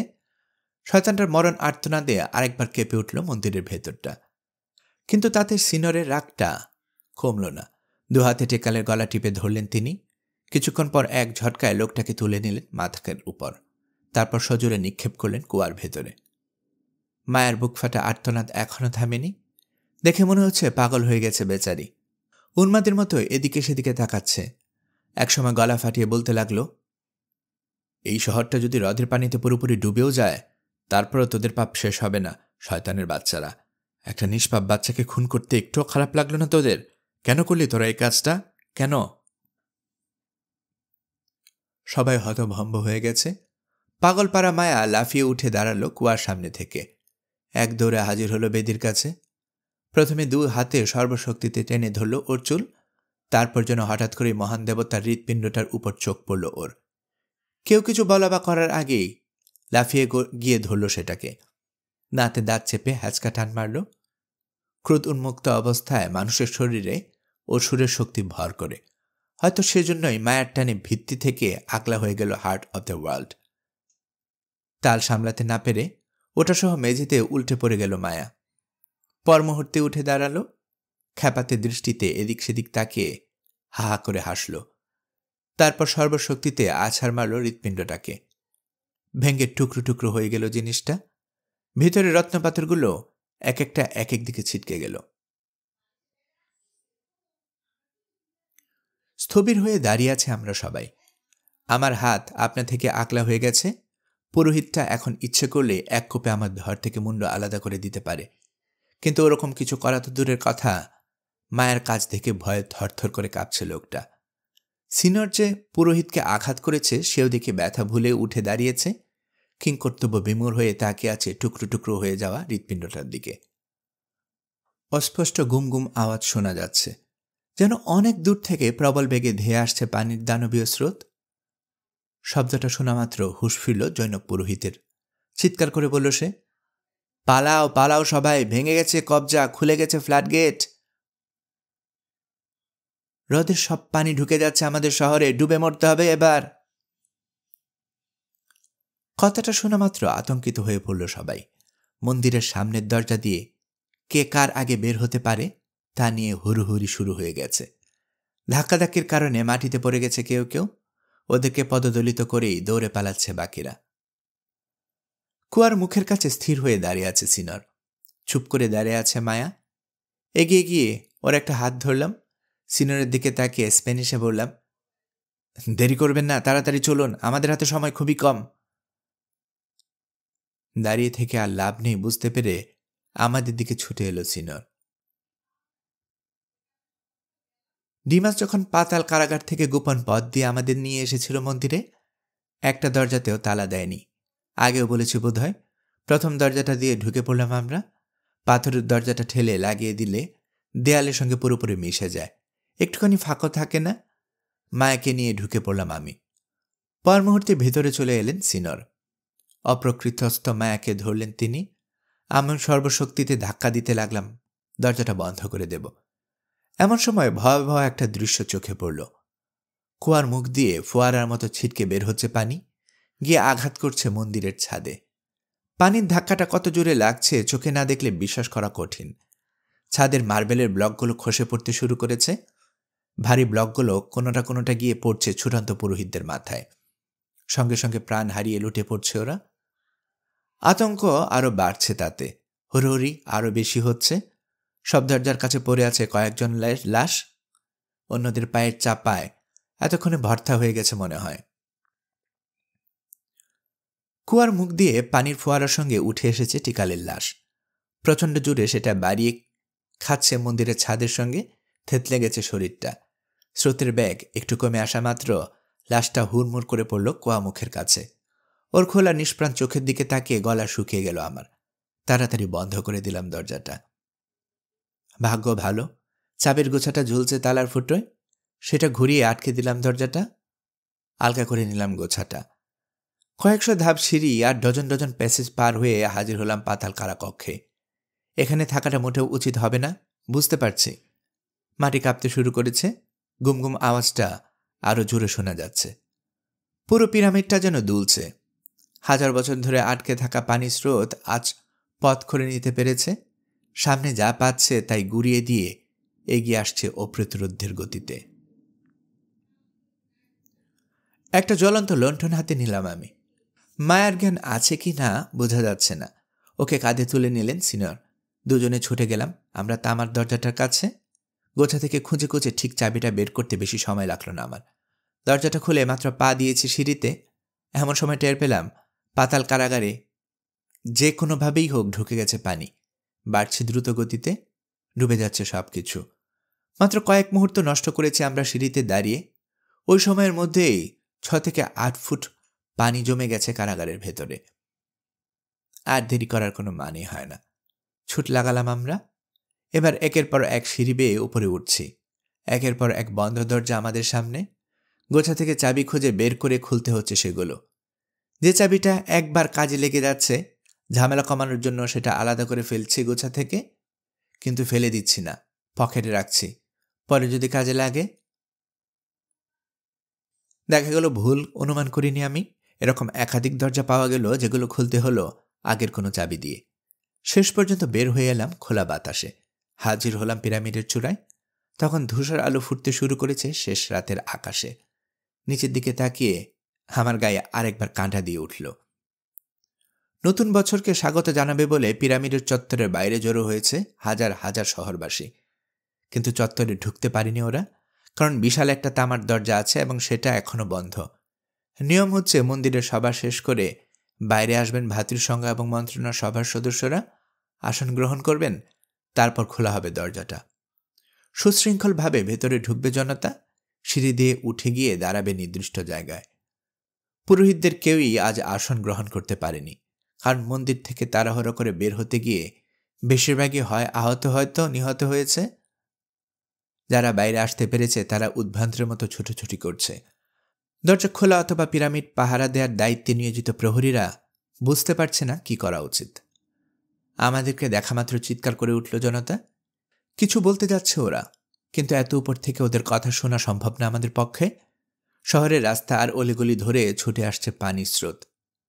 তার মানে ঠিকই বলেছিল মাটাই। পবিত্র হৃৎপিণ্ডটার সঙ্গে কোনো না কোনোভাবে যোগাযোগ আছে স্লুইস গেটের। রাগের মাথায় হৃৎপিণ্ডটা ভিত্তি থেকে খুলে ফেলেছে মায়া। সরে গেছে গোপন কোনো কবজা, খুলে গেছে বন্যা নিয়ন্ত্রক দরজা। হ্রদের বরান্ত পানি হু হু করে ঢুকে পড়েছে শহরে। আমার চোখের সামনে সত্য হতে চলেছে দেবতার অভিশাপ বাণী। কারণ আমি জানি বছরের এই সময়ে হ্রদের পানির উচ্চতা বেড়ে শহরের বাড়ি ঘরগুলো ছাদ ছাড়িয়ে যায়। পানির ভেতরে প্রবেশ করা ঠেকিয়ে রাখে শহর রক্ষাকারী দেয়াল এবং স্লুইস গেট। আজ গোপন কবজার কারসাজিতে খুলে গেছে সে গেট। টনটন পানি ঢুকে পড়েছে সেখান দিয়ে, ভাসিয়ে নিয়ে যাচ্ছে সবকিছু। আস্তে আস্তে ডুবে যাচ্ছে শহরটা। যে লোকগুলো জড়ো হয়েছে চত্বরে, তারা না পারছে ভিতরে ঢুকে পিরামিডে সিঁড়ি দিয়ে উপরে উঠে জীবন বাঁচাতে, না পারছে বাড়িতে ফিরে যেতে। আর কিছুক্ষণ পর অসহায়ের মতো ওদের সবাইকে মরতে হবে হয়তো। আমরা যেখানে দাঁড়িয়ে আছি সেখান থেকে কিছুটা দূরে জ্বলছে পবিত্র আগুন। দুজন পুরোহিত দাঁড়িয়ে আছে কাছে। আমাদেরকে দেখে ছুটে এলো ওরা। ভয়ার্ত কণ্ঠে জিজ্ঞেস করলো একজন, কি হয়েছে? মন্দিরের ভিতরে এমন কি ঘটেছে যে এত পানি ঢুকে পড়ল শহরের ভেতরে? আপনারা এবার সবার আগে বের হয়ে সিঁড়ি দিয়ে বেয়ে উঠলেন কেন? বিরক্ত হয়ে আমি বললাম, জানি না। আর কিছু জিজ্ঞেস করলো না ওরা। পবিত্র আগুনের তত্ত্বাবধান বাদ দিয়ে দৌড়ে নামতে লাগলো সিঁড়ি দিয়ে। কিন্তু কিছু দূর যাওয়ার পরে বুঝতে পারল পালাতে পারবে না। কাজে ফিরতি পথ ধরল, আবার এসে দাঁড়ালো আমাদের পাশে। পিরামিডের চূড়ায় দাঁড়িয়ে দেখছি আতঙ্ক ছড়িয়ে পড়েছে শহরবাসীর মনে। যেদিকে তাকাই শুধু পানি আর পানি। ডুবে গেছে বেশিরভাগ বাড়িঘর। ঘুমিয়েছিল তাই পালাতে না পেরে মারা পড়েছে অনেকে। যারা রাস্তায় বের হতে পেরেছিল তারা ভেসে যাচ্ছে পানির ধাক্কায়। পানির প্রচণ্ড চাপে ফাটল ধরে গেছে শহর রক্ষাকারী দেয়ালের কোনো কোনো জায়গায়। রাস্তা বলতে আর কোনো কিছুই চোখে পড়ছে না। শোনা যাচ্ছে লোকজনের আত্মচিৎকার আর বাড়ন্ত পানির শব্দ। আজ হ্রদটা গিলে খাবে কিংবদন্তির এই স্বর্ণ শহরটাকে।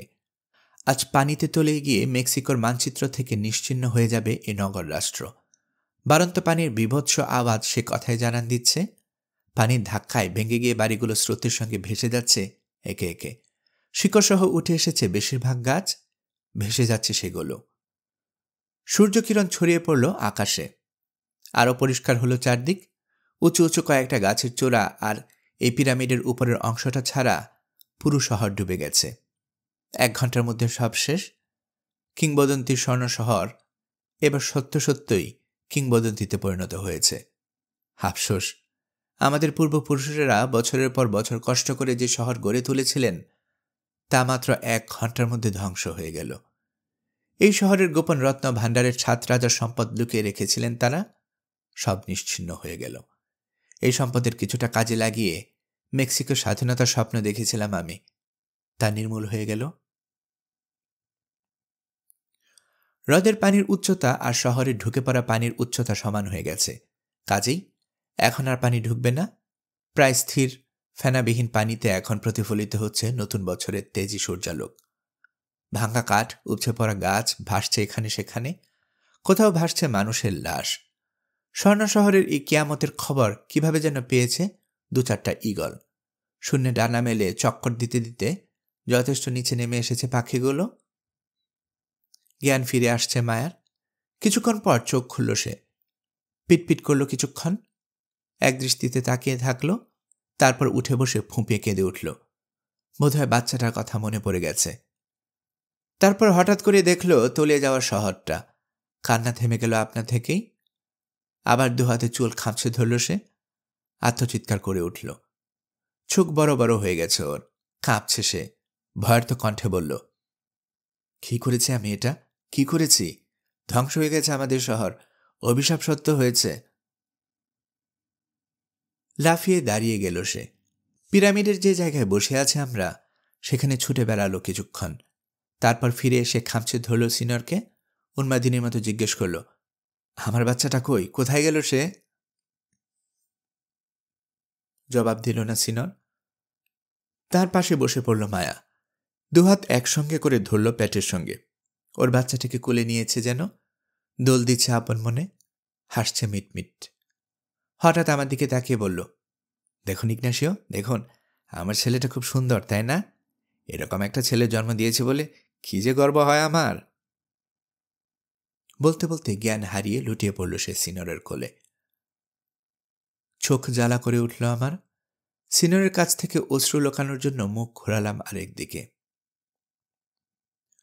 দুঃখ, বেদনা, উদ্বেগ, উৎকণ্ঠা, কষ্ট, সর্বোপরি চোখের সামনে নবজাতক বাচ্চার খুন হওয়ার শোক সহ্য করতে না পেরে পাগল হয়ে গেছে কিংবদন্তি স্বর্ণ শহরের কিংবদন্তি সৌন্দর্যের অধিকারিণী লেডি অব দ্য হার্ট মায়া। পবিত্র আগুনটা জ্বলছে এখনো। 2 পুরোহিত কোথায় গেছে কে জানে। মায়াকে আবার কাঁধে তুলে নিলেন সিনর। ওয়াচ হাউসটা কাছেই, নিয়ে গেলেন সেখানে, শুইয়ে দিলেন একটা চৌকির উপর। ঘরের ভেতরে খোঁজাখুঁজি করার পর কিছু খাবার পেয়ে গেলাম আমরা, পানিও পেলাম। কিছুটা রাখলাম মায়ের জন্য, বাকিটা ভাগাভাগি করে খেলাম আমি আর সিনর।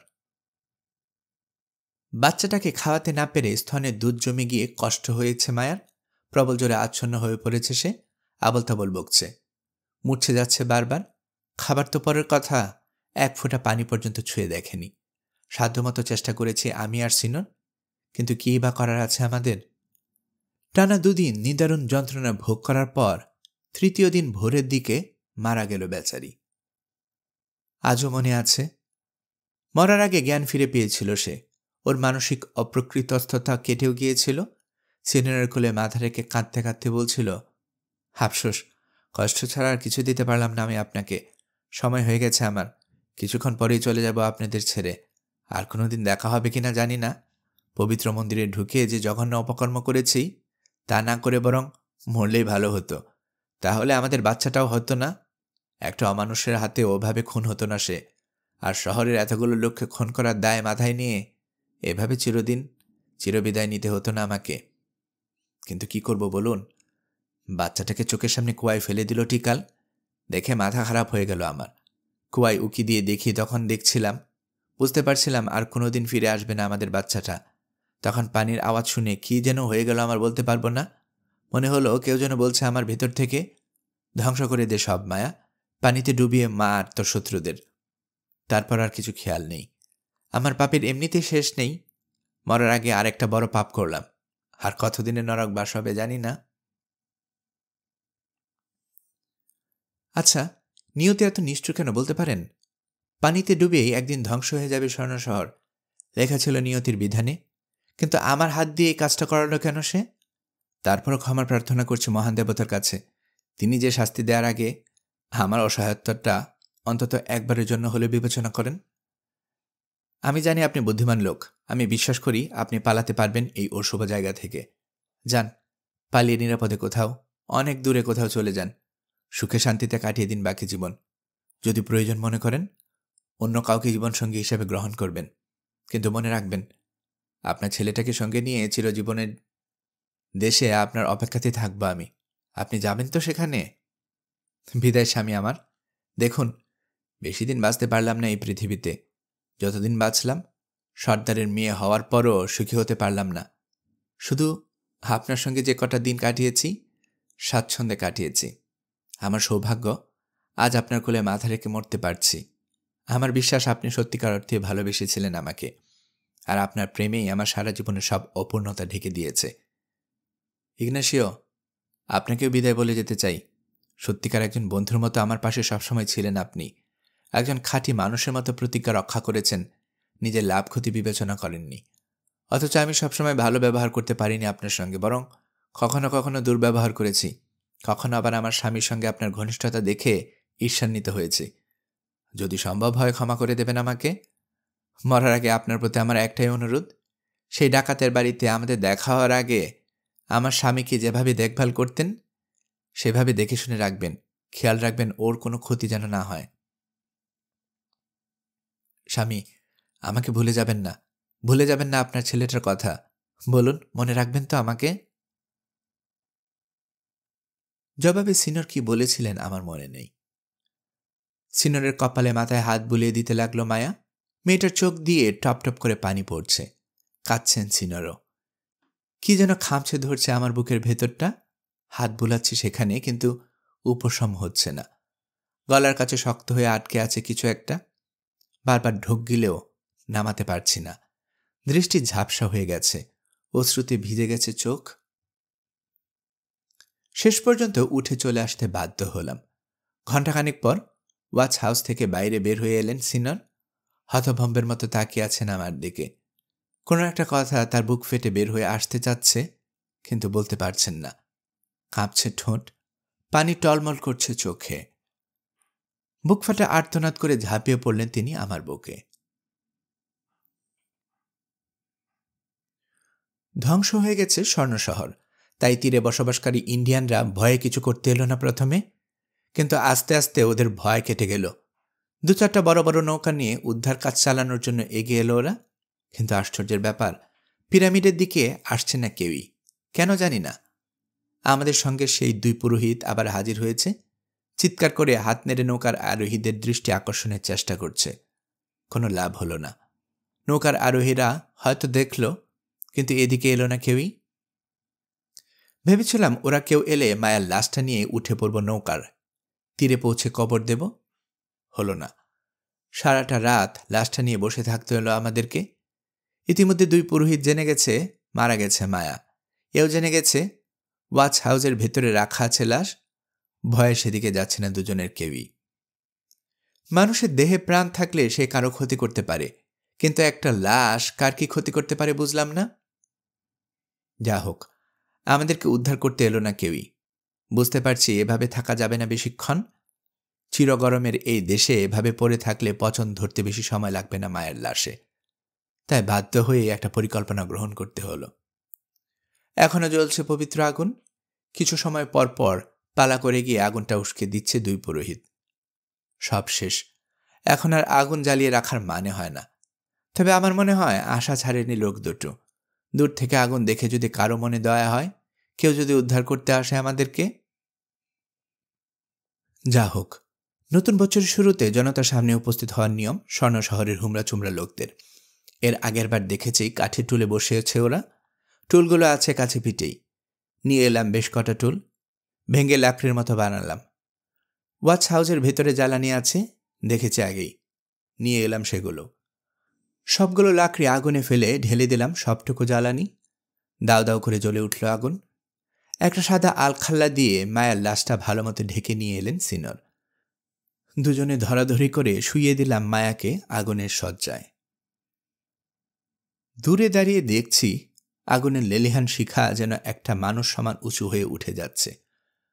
কুণ্ডলীর মতো পাক খেয়ে উঠে যাচ্ছে ধোঁয়া, আরও কালো করে দিচ্ছে রাতের আকাশটাকে। পুড়ে ছাই হয়ে যাচ্ছে মায়া, পুড়ে যাচ্ছে আমাদের বুকের ভেতরটাও।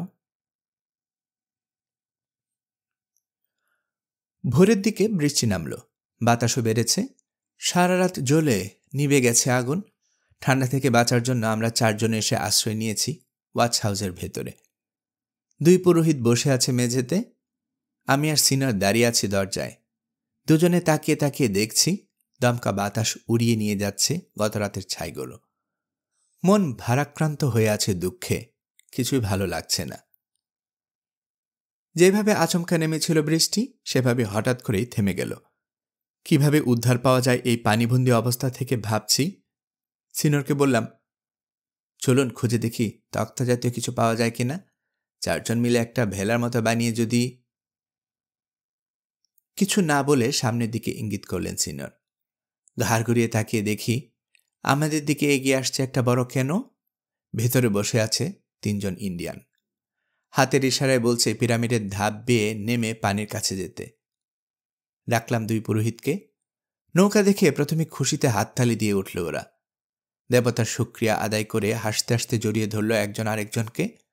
তারপর দৌড়ে গিয়ে ঢুকল ওয়াচ হাউসের ভেতরে, টুকিটাকি কিছু জিনিসপত্র নিয়ে এলো। কিন্তু নৌকায় ওটা খুব একটা সহজ হলো না আমাদের জন্য। পিরামিডের ধার ঘেঁষে বয়ে চলা পানির স্রোত যথেষ্ট বেশি। এদিকে নৌকা ভেড়াতেই অনেক কষ্ট করতে হলো 3 ইন্ডিয়ানকে। প্রথমে উঠতে গেল 2 পুরোহিত, হুড়োহুড়ি করতে গিয়ে পানিতে পড়ে গেল দুজনেই। বাঁচাও বাঁচাও বলে চিৎকার জুড়ে দিল। টেনে ওদেরকে নৌকায় তুলল ইন্ডিয়ানরা। আমার বা সিনিয়রের কাছে মালপত্র বলতে কিছুই নেই, আমার কোমরে বেলটা ছাড়া। কাজেই নৌকায় উঠতে তেমন একটা ব্যাগ পেতে হলো না আমাদেরকে। ইন্ডিয়ানদের কাছ থেকে জানতে পারলাম গত রাতে দূর থেকে পিরামিডের চূড়ায় আগুন দেখেছে ওরা। ভেবেছে বেঁচে আছে কেউ না কেউ, সাহায্যের জন্য সংকেত দিচ্ছে। আজ সকালে তাই নৌকা নিয়ে এসেছে ওই 3 জন। আগেরবার নৌকা নিয়ে ওরা আসেনি, অন্যরা এসেছিল। ভয় অথবা অন্য যে কোনো কারণেই হোক, লোকগুলো পিরামিডের কাছে ঘেঁষেনি। আমাদেরকে জিজ্ঞেস করলো ইন্ডিয়ানরা, এত সুরক্ষিত স্বর্ণ শহর পানিতে তলে গিয়ে ধ্বংস হলো কিভাবে? একসঙ্গে মাথা নাড়ল দুই পুরোহিত।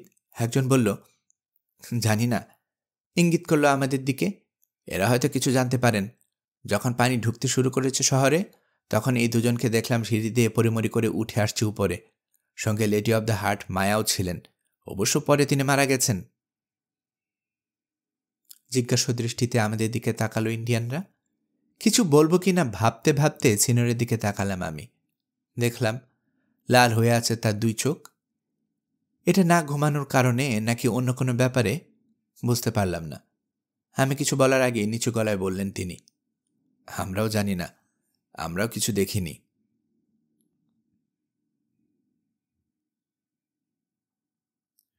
মায়ের মৃত্যুর পর এই প্রথম মুখ খুললেন তিনি। তীরে পৌঁছে দেখি প্রায় 200 ভায়ার্থ ইন্ডিয়ান জড়ো হয়েছে। কি বলবে বা কি করবে বুঝতে পারছে না ওরা। সিনিয়রকে দেখা মাত্র রেগে গেল কেউ কেউ। একজন বলল, এই সাদা লোকটা যত সমস্যার কারণ, এর জন্যই ধ্বংস হয়ে গেছে স্বর্ণ শহর। দেবতার অভিশাপ আছে লোকটার উপর, একে হত্যা করা হোক। আরেকজন বলল তখন, কে করবে কাজটা? তুমি? এমনিতেই সমস্যা শেষ নেই আমাদের, এখন আর ঝামেলা বাড়িও না তো। দ্বিতীয় লোকটার সঙ্গে তাল মেলালো আরেকজন, ঠিকই বলেছ, ছেড়ে দাও দুই ভিনদেশিকে, যেখানে খুশি চলে যাক ওরা, না খেতে পেয়ে অথবা হিংস্র জন্তুর হামলায় মরুক। ওদেরকে খুন করার দায় নিজেদের ঘাড়ে নিতে যাব কেন আমরা? এমন কি দরকার পড়েছে আমাদের? তাছাড়া স্বর্ণ শহরের লোকদের এমনিতে পছন্দ করতাম না আমরা। আমি দেখেছি পৃথিবীতে বেশিরভাগ ক্ষেত্রে গরিব মানুষের মনেই দয়ামায়া থাকে, ধনীদের মনে থাকে হিংসা আর লোভ। প্রথমে কেউ কেউ রেগে গেলেও পরে আমাদের উপর করুণা হলো লোকগুলোর। আমাদেরকে নিয়ে গিয়ে একটা কুঁড়ে ঘরে থাকতে দিল, খাবার ও পানীয় দিল। কিছুক্ষণ বিশ্রাম নিলাম আমি আর সিনিয়র। দুই পুরোহিত ততক্ষণে নাক ডাকছে। কুঁড়ে ঘর থেকে বাইরে এসে জানালাম চলে যেতে চাই আমরা। রাজি হলো গ্রামবাসীরা। আশ্চর্যের ব্যাপার, পথে যাতে কোনো সমস্যা না হয় আমাদের, সেজন্য ভোজালি, তীরধনুক, ব্লো পাইপ সহ আরও কিছু টুকিটাকি জিনিসও দিয়ে দিল। আন্তরিক ধন্যবাদ দিলাম লোকগুলোকে। ঈশ্বরের কাছে মন থেকে প্রার্থনা করলাম এদের জন্য। তারপর রওনা হয়ে গেলাম নির্বাক সিনিয়রকে নিয়ে। তুষারাবৃত পর্বতমালার কাছে পৌঁছাতে 2 দিন লাগলো। কোন পথ দিয়ে যেতে হবে তা আগেই বলে দিয়েছিল মায়া। দিকচিহ্নগুলো জানিয়ে দিয়েছিল। ওগুলো অনুসরণ করে মায়া সভ্যতার অন্যতম প্রাচীন নিদর্শন কিংবদন্তি স্বর্ণ শহরের সীমানা ছাড়িয়ে এলাম আমরা নিরাপদে। এবার আমাদের দেশে ফেরার পালা।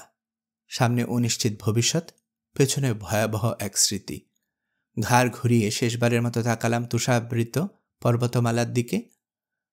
ঘোলাটে আকাশের পটভূমিতে মায়ার বিষণ্ণ চেহারাটা যেন বিমূর্ত হয়ে উঠল আমার ক্লান্ত দৃষ্টিতে।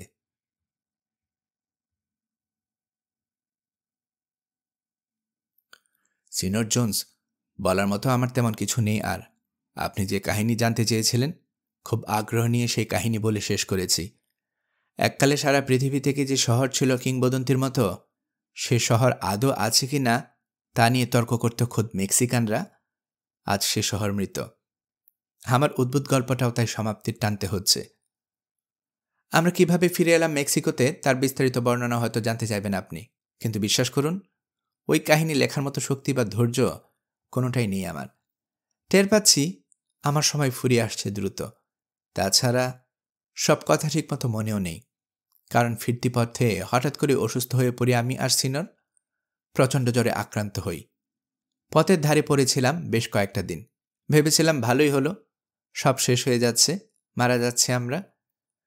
কিন্তু একদল যাযাবর ইন্ডিয়ান তখন যাচ্ছিল ওই পথ দিয়ে। আমাদেরকে দেখে সাহায্য করতে এগিয়ে আসে ওরা, শুশ্রূষা করে সুস্থ করে তোলে আমাদেরকে। এরপর বলতে গেলে নির্বিঘ্নেই পৌঁছে যাই আমরা এই জায়গায়, যেখান থেকে প্রায় 200 বছর আগে পালিয়ে যেতে হয়েছিল যান বাঁচানোর তাগিদে। এসে দেখি জমিদারিটা খাঁকা করছে। ডাকাত সর্দার ডন পেদ্রো মেরোনোর মৃত্যু হয়েছে, ভেঙে পড়েছে ওর দল। যারা বেঁচে ছিল তারা যেদিকে পারছে চলে যাচ্ছে। পেদ্রো মেরোনার কয়েকজন ভূমিদাস যেতে পারেনি কোথাও, যাওয়ার কোনো জায়গা নেই বেচারাদের। তাই কোনো রকমে 2-4টা কুঁড়ে ঘর বানিয়ে নিজেদের ব্যবস্থা করে নিয়েছে ওরা। এখানে এসে কি মনে হলো সিনিয়রের জানি না, সিদ্ধান্ত নিলেন দেশে ফিরে যাবেন না, বাকি জীবন কাটিয়ে দেবেন এখানেই।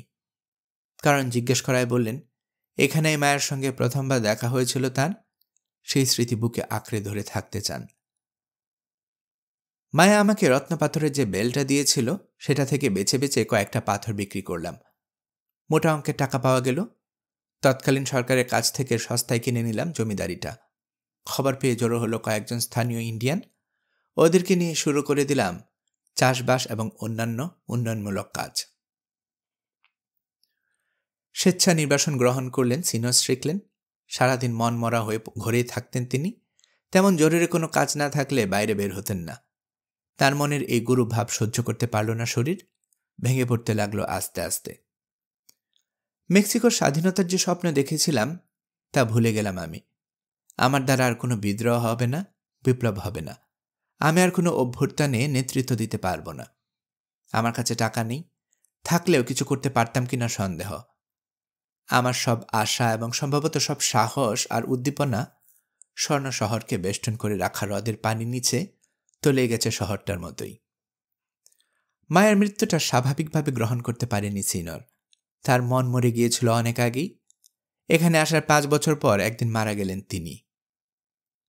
নাওয়া খাওয়া বলতে গেলে ছেড়ে দিয়েছিলেন তিনি শেষ দিকে। তার শরীর ক্রমেই শুকিয়ে যাচ্ছিল। দেখা যেত বসন্তকাল এলেই প্রচণ্ড জ্বরে শয্যাশায়ী হয়ে পড়তেন তিনি। গরমকাল আসার আগে শরীর ভালো হওয়ার কোনো লক্ষণ থাকত না। মাঝে মধ্যে মেক্সিকো থেকে ঘুরে আসার প্রস্তাব দিতাম তাকে। বলতাম সেখানে আবহাওয়া ভালো, গেলে ভালো লাগবে তার। কিন্তু আমার কথা শুধু শুনতেন সিনিয়র, কিছু বলতেন না। এই জ্বরে ভুগেই শেষ পর্যন্ত মৃত্যু হলো তার। যে লোকের কাছে জীবনের কোনো মানে নেই, যে লোকের কাছে বেঁচে থাকা আর মরে যাওয়ার সমান কথা, তার কাছে মৃত্যু কোনো ব্যাপার না। আমার কোলে মাথা রেখে শেষ নিঃশ্বাস ত্যাগ করলেন তিনি। আজও খেয়াল আছে, যে কদিন বেঁচে থাকবো ভুলব না। মরার আগে যেন অপার্থিব কোনো আনন্দে উদ্ভাসিত হয়ে উঠেছিল সিনিয়র স্ট্রিকল্যান্ডের চেহারা। দুর্বল হাত দুটো কোনো রকমে আগে বাড়িয়ে আমার হাত চেপে ধরেন তিনি। দু চোখ ছলছল করে উঠে তার। তারপর এক সময় বাচ্চারা যেভাবে ঘুমিয়ে পড়ে সেভাবে চোখ বন্ধ করেন চিরদিনের জন্য। আফসোস, ব্যর্থ একটা জীবন কাটিয়ে এ পৃথিবী থেকে বিদায় নিতে হচ্ছে আমাকেও। সুখস্মৃতি বলতে তেমন কিছুই নেই আমার। অতীত ঘাটলেও দুঃখ ও হতাশা ছাড়া আর কিছুই পায় না। বন্ধু জোন্স, বিদায়।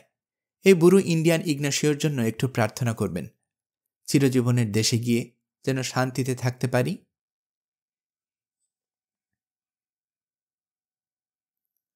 গল্পকরণে এতক্ষণ আপনারা শুনছিলেন হেনরি রাইডার হ্যাগার্ডের লেখা গল্প হার্ট অব দ্য ওয়ার্ল্ডের ৫৫তম পর্ব। এই পর্বের মাধ্যমে পুরো গল্পটা আমরা এখানেই শেষ করছি। আমি নিয়মিতভাবে গল্প পাঠ করে আপনাদেরকে শোনাচ্ছি। গল্প পাঠ ভালো মনে করে থাকলে আমার এই গল্পটি আপনার বন্ধুবান্ধব প্রিয়জন সবার কাছে শেয়ার করবেন, তাতে করে তারা এই গল্পটি শোনার সুযোগ পাবে। আপনারা ভালো থাকবেন সে প্রত্যাশা এখানে বিদায় নিচ্ছি।